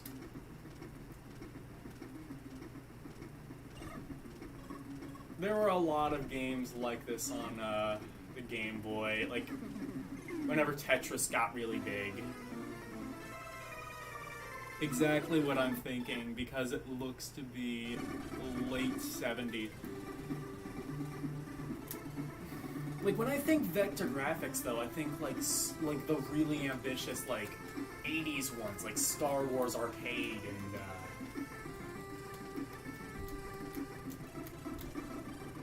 No, Berserk wasn't vector. I'm trying to think. There were, like, some really ambitious, like, Oh, no! Asteroids, actually. That was 70s.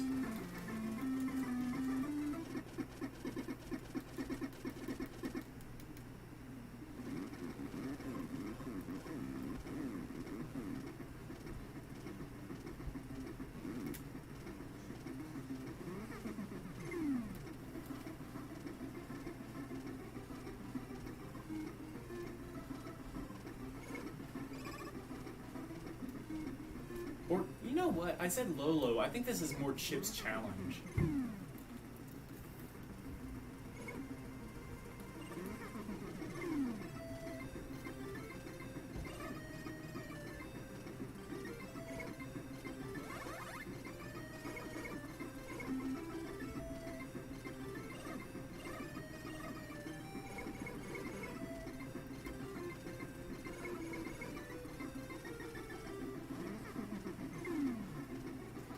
I'll say this, controls kind of ruin it a bit.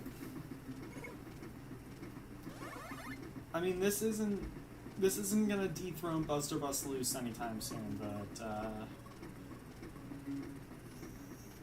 again, for something that is just clearly shovelware.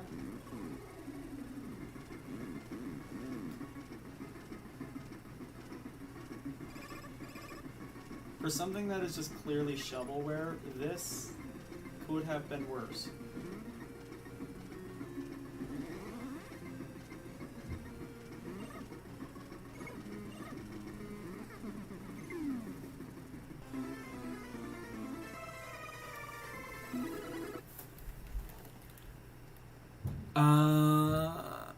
Okay. Speed Freak is a monochrome vector arcade game. Oh, you found it. Hang on.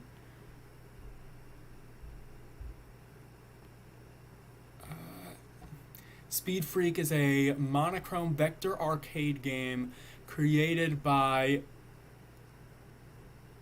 Vector Bean. Okay. In 1979. Okay, yeah, that sounds about right. Along with Atari Incorporated's Night Driver and Bally Midway's Datsun Z80 ZAP. What a terrible name. Both from 1976. I mean, that... It is one of the earliest first-person driving games. That's supposed to be first-person? Fair enough. And the first such game known to use vector graphics. That is... I mean, honestly, for 1979, that is pretty ambitious. But, yeah, I imagine Night Driver was probably a better game. Should I do one more? Yeah, I will. I will do one more, and then, God, I'm starting to turn into Eugene. I'm gonna do one last life, and then I'm ending the stream, guys.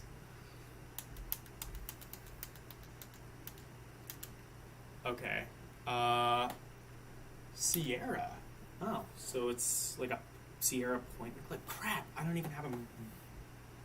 Wait, I might be able to set, press enter. Yep, it's a Sierra online game. Or Sierra game. Black.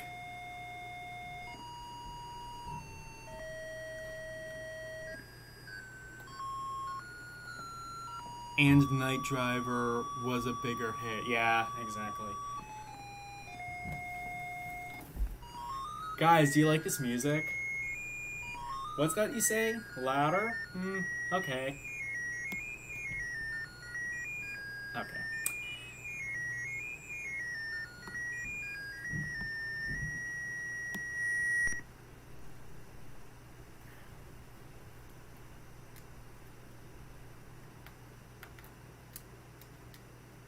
Oh.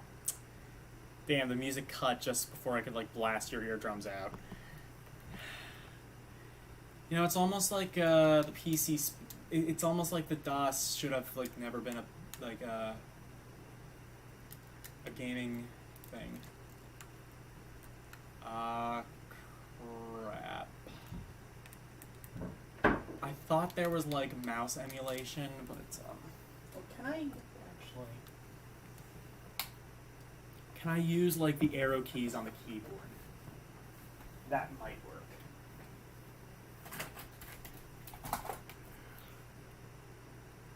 Wait, is this the Black Cauldron? Yeah.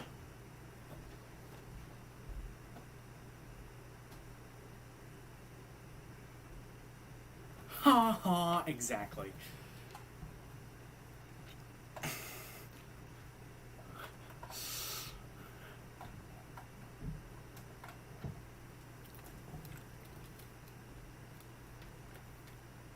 You need to pick up. Okay. Oh, is this a text adventure? No.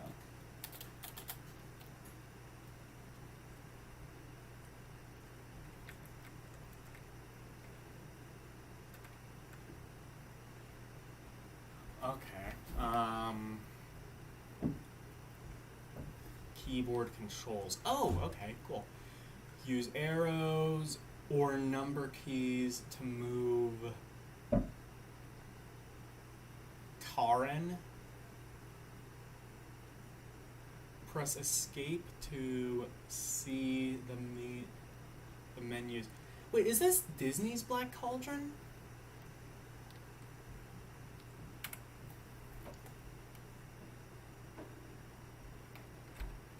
Okay, I see. Joystick commands. Point joystick in desired direction. Oh, so you can play this with a joystick. I'll just do the arrow keys. I already have them. This should be an honorary King's Quest game. Well, it is by Sierra, so I mean, it's like by people who know what they're doing, usually. They did the Leisure Suit Larry games too, right? There's nothing to do here. Brilliant. Oh, I see. So it's like you're not like controlling a character, you're just flipping between screens. The River Rapids in strong current. It would be difficult to keep your head above the water. Actually, let me read this again. Press enter, escape.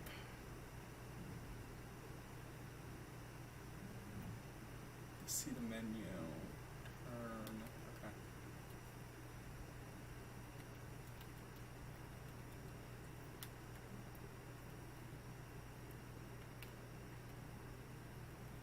Okay. Okay. Fast. Oh, okay. I can make it faster? Cool.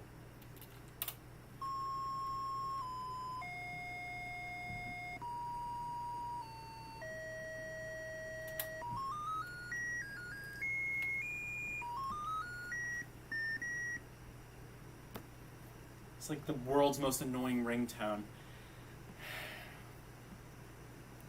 Yeah, I feel bad for like anybody who was like,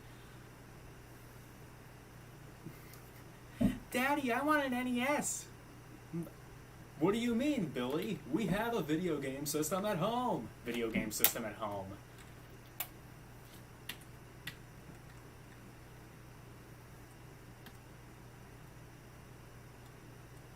I can't actually tell if I'm like controlling a person or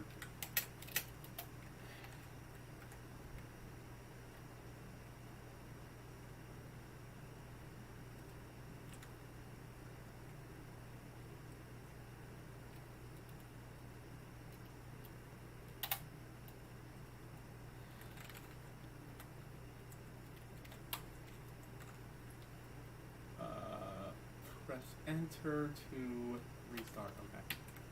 You know what?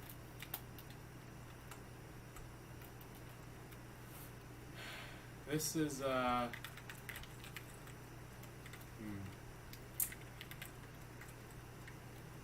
don't know if I'm like actually controlling anyone or if I'm like just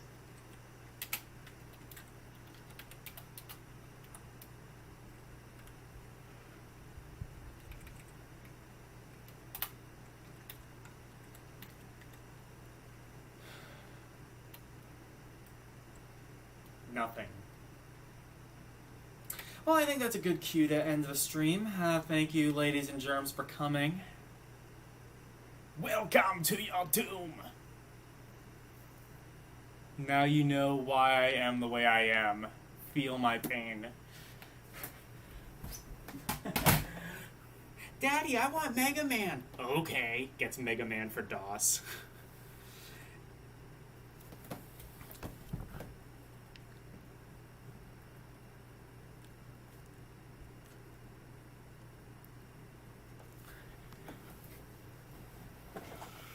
All right.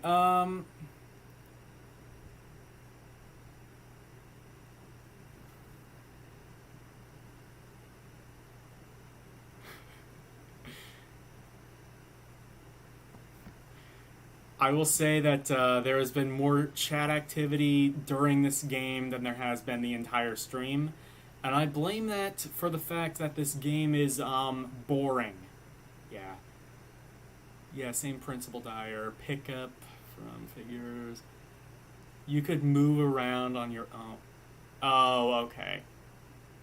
I remember playing this with an old janky PC controller. Welcome to my childhood. I think you died. Yeah, pretty sure you jumped in the water. Okay. Oh, on that note, I am going to quit out of that game, and we will never look at it again. And that, ladies and gentlemen, is that. Thank you guys so much for playing. Hopefully you had fun. Realistically, I don't necessarily care if you didn't. I'm not really partnered, so, yeah. Right. We had some fun. We played some shovelware, some weird PC games, and a whole lot of really fun hidden gems. And as I always say,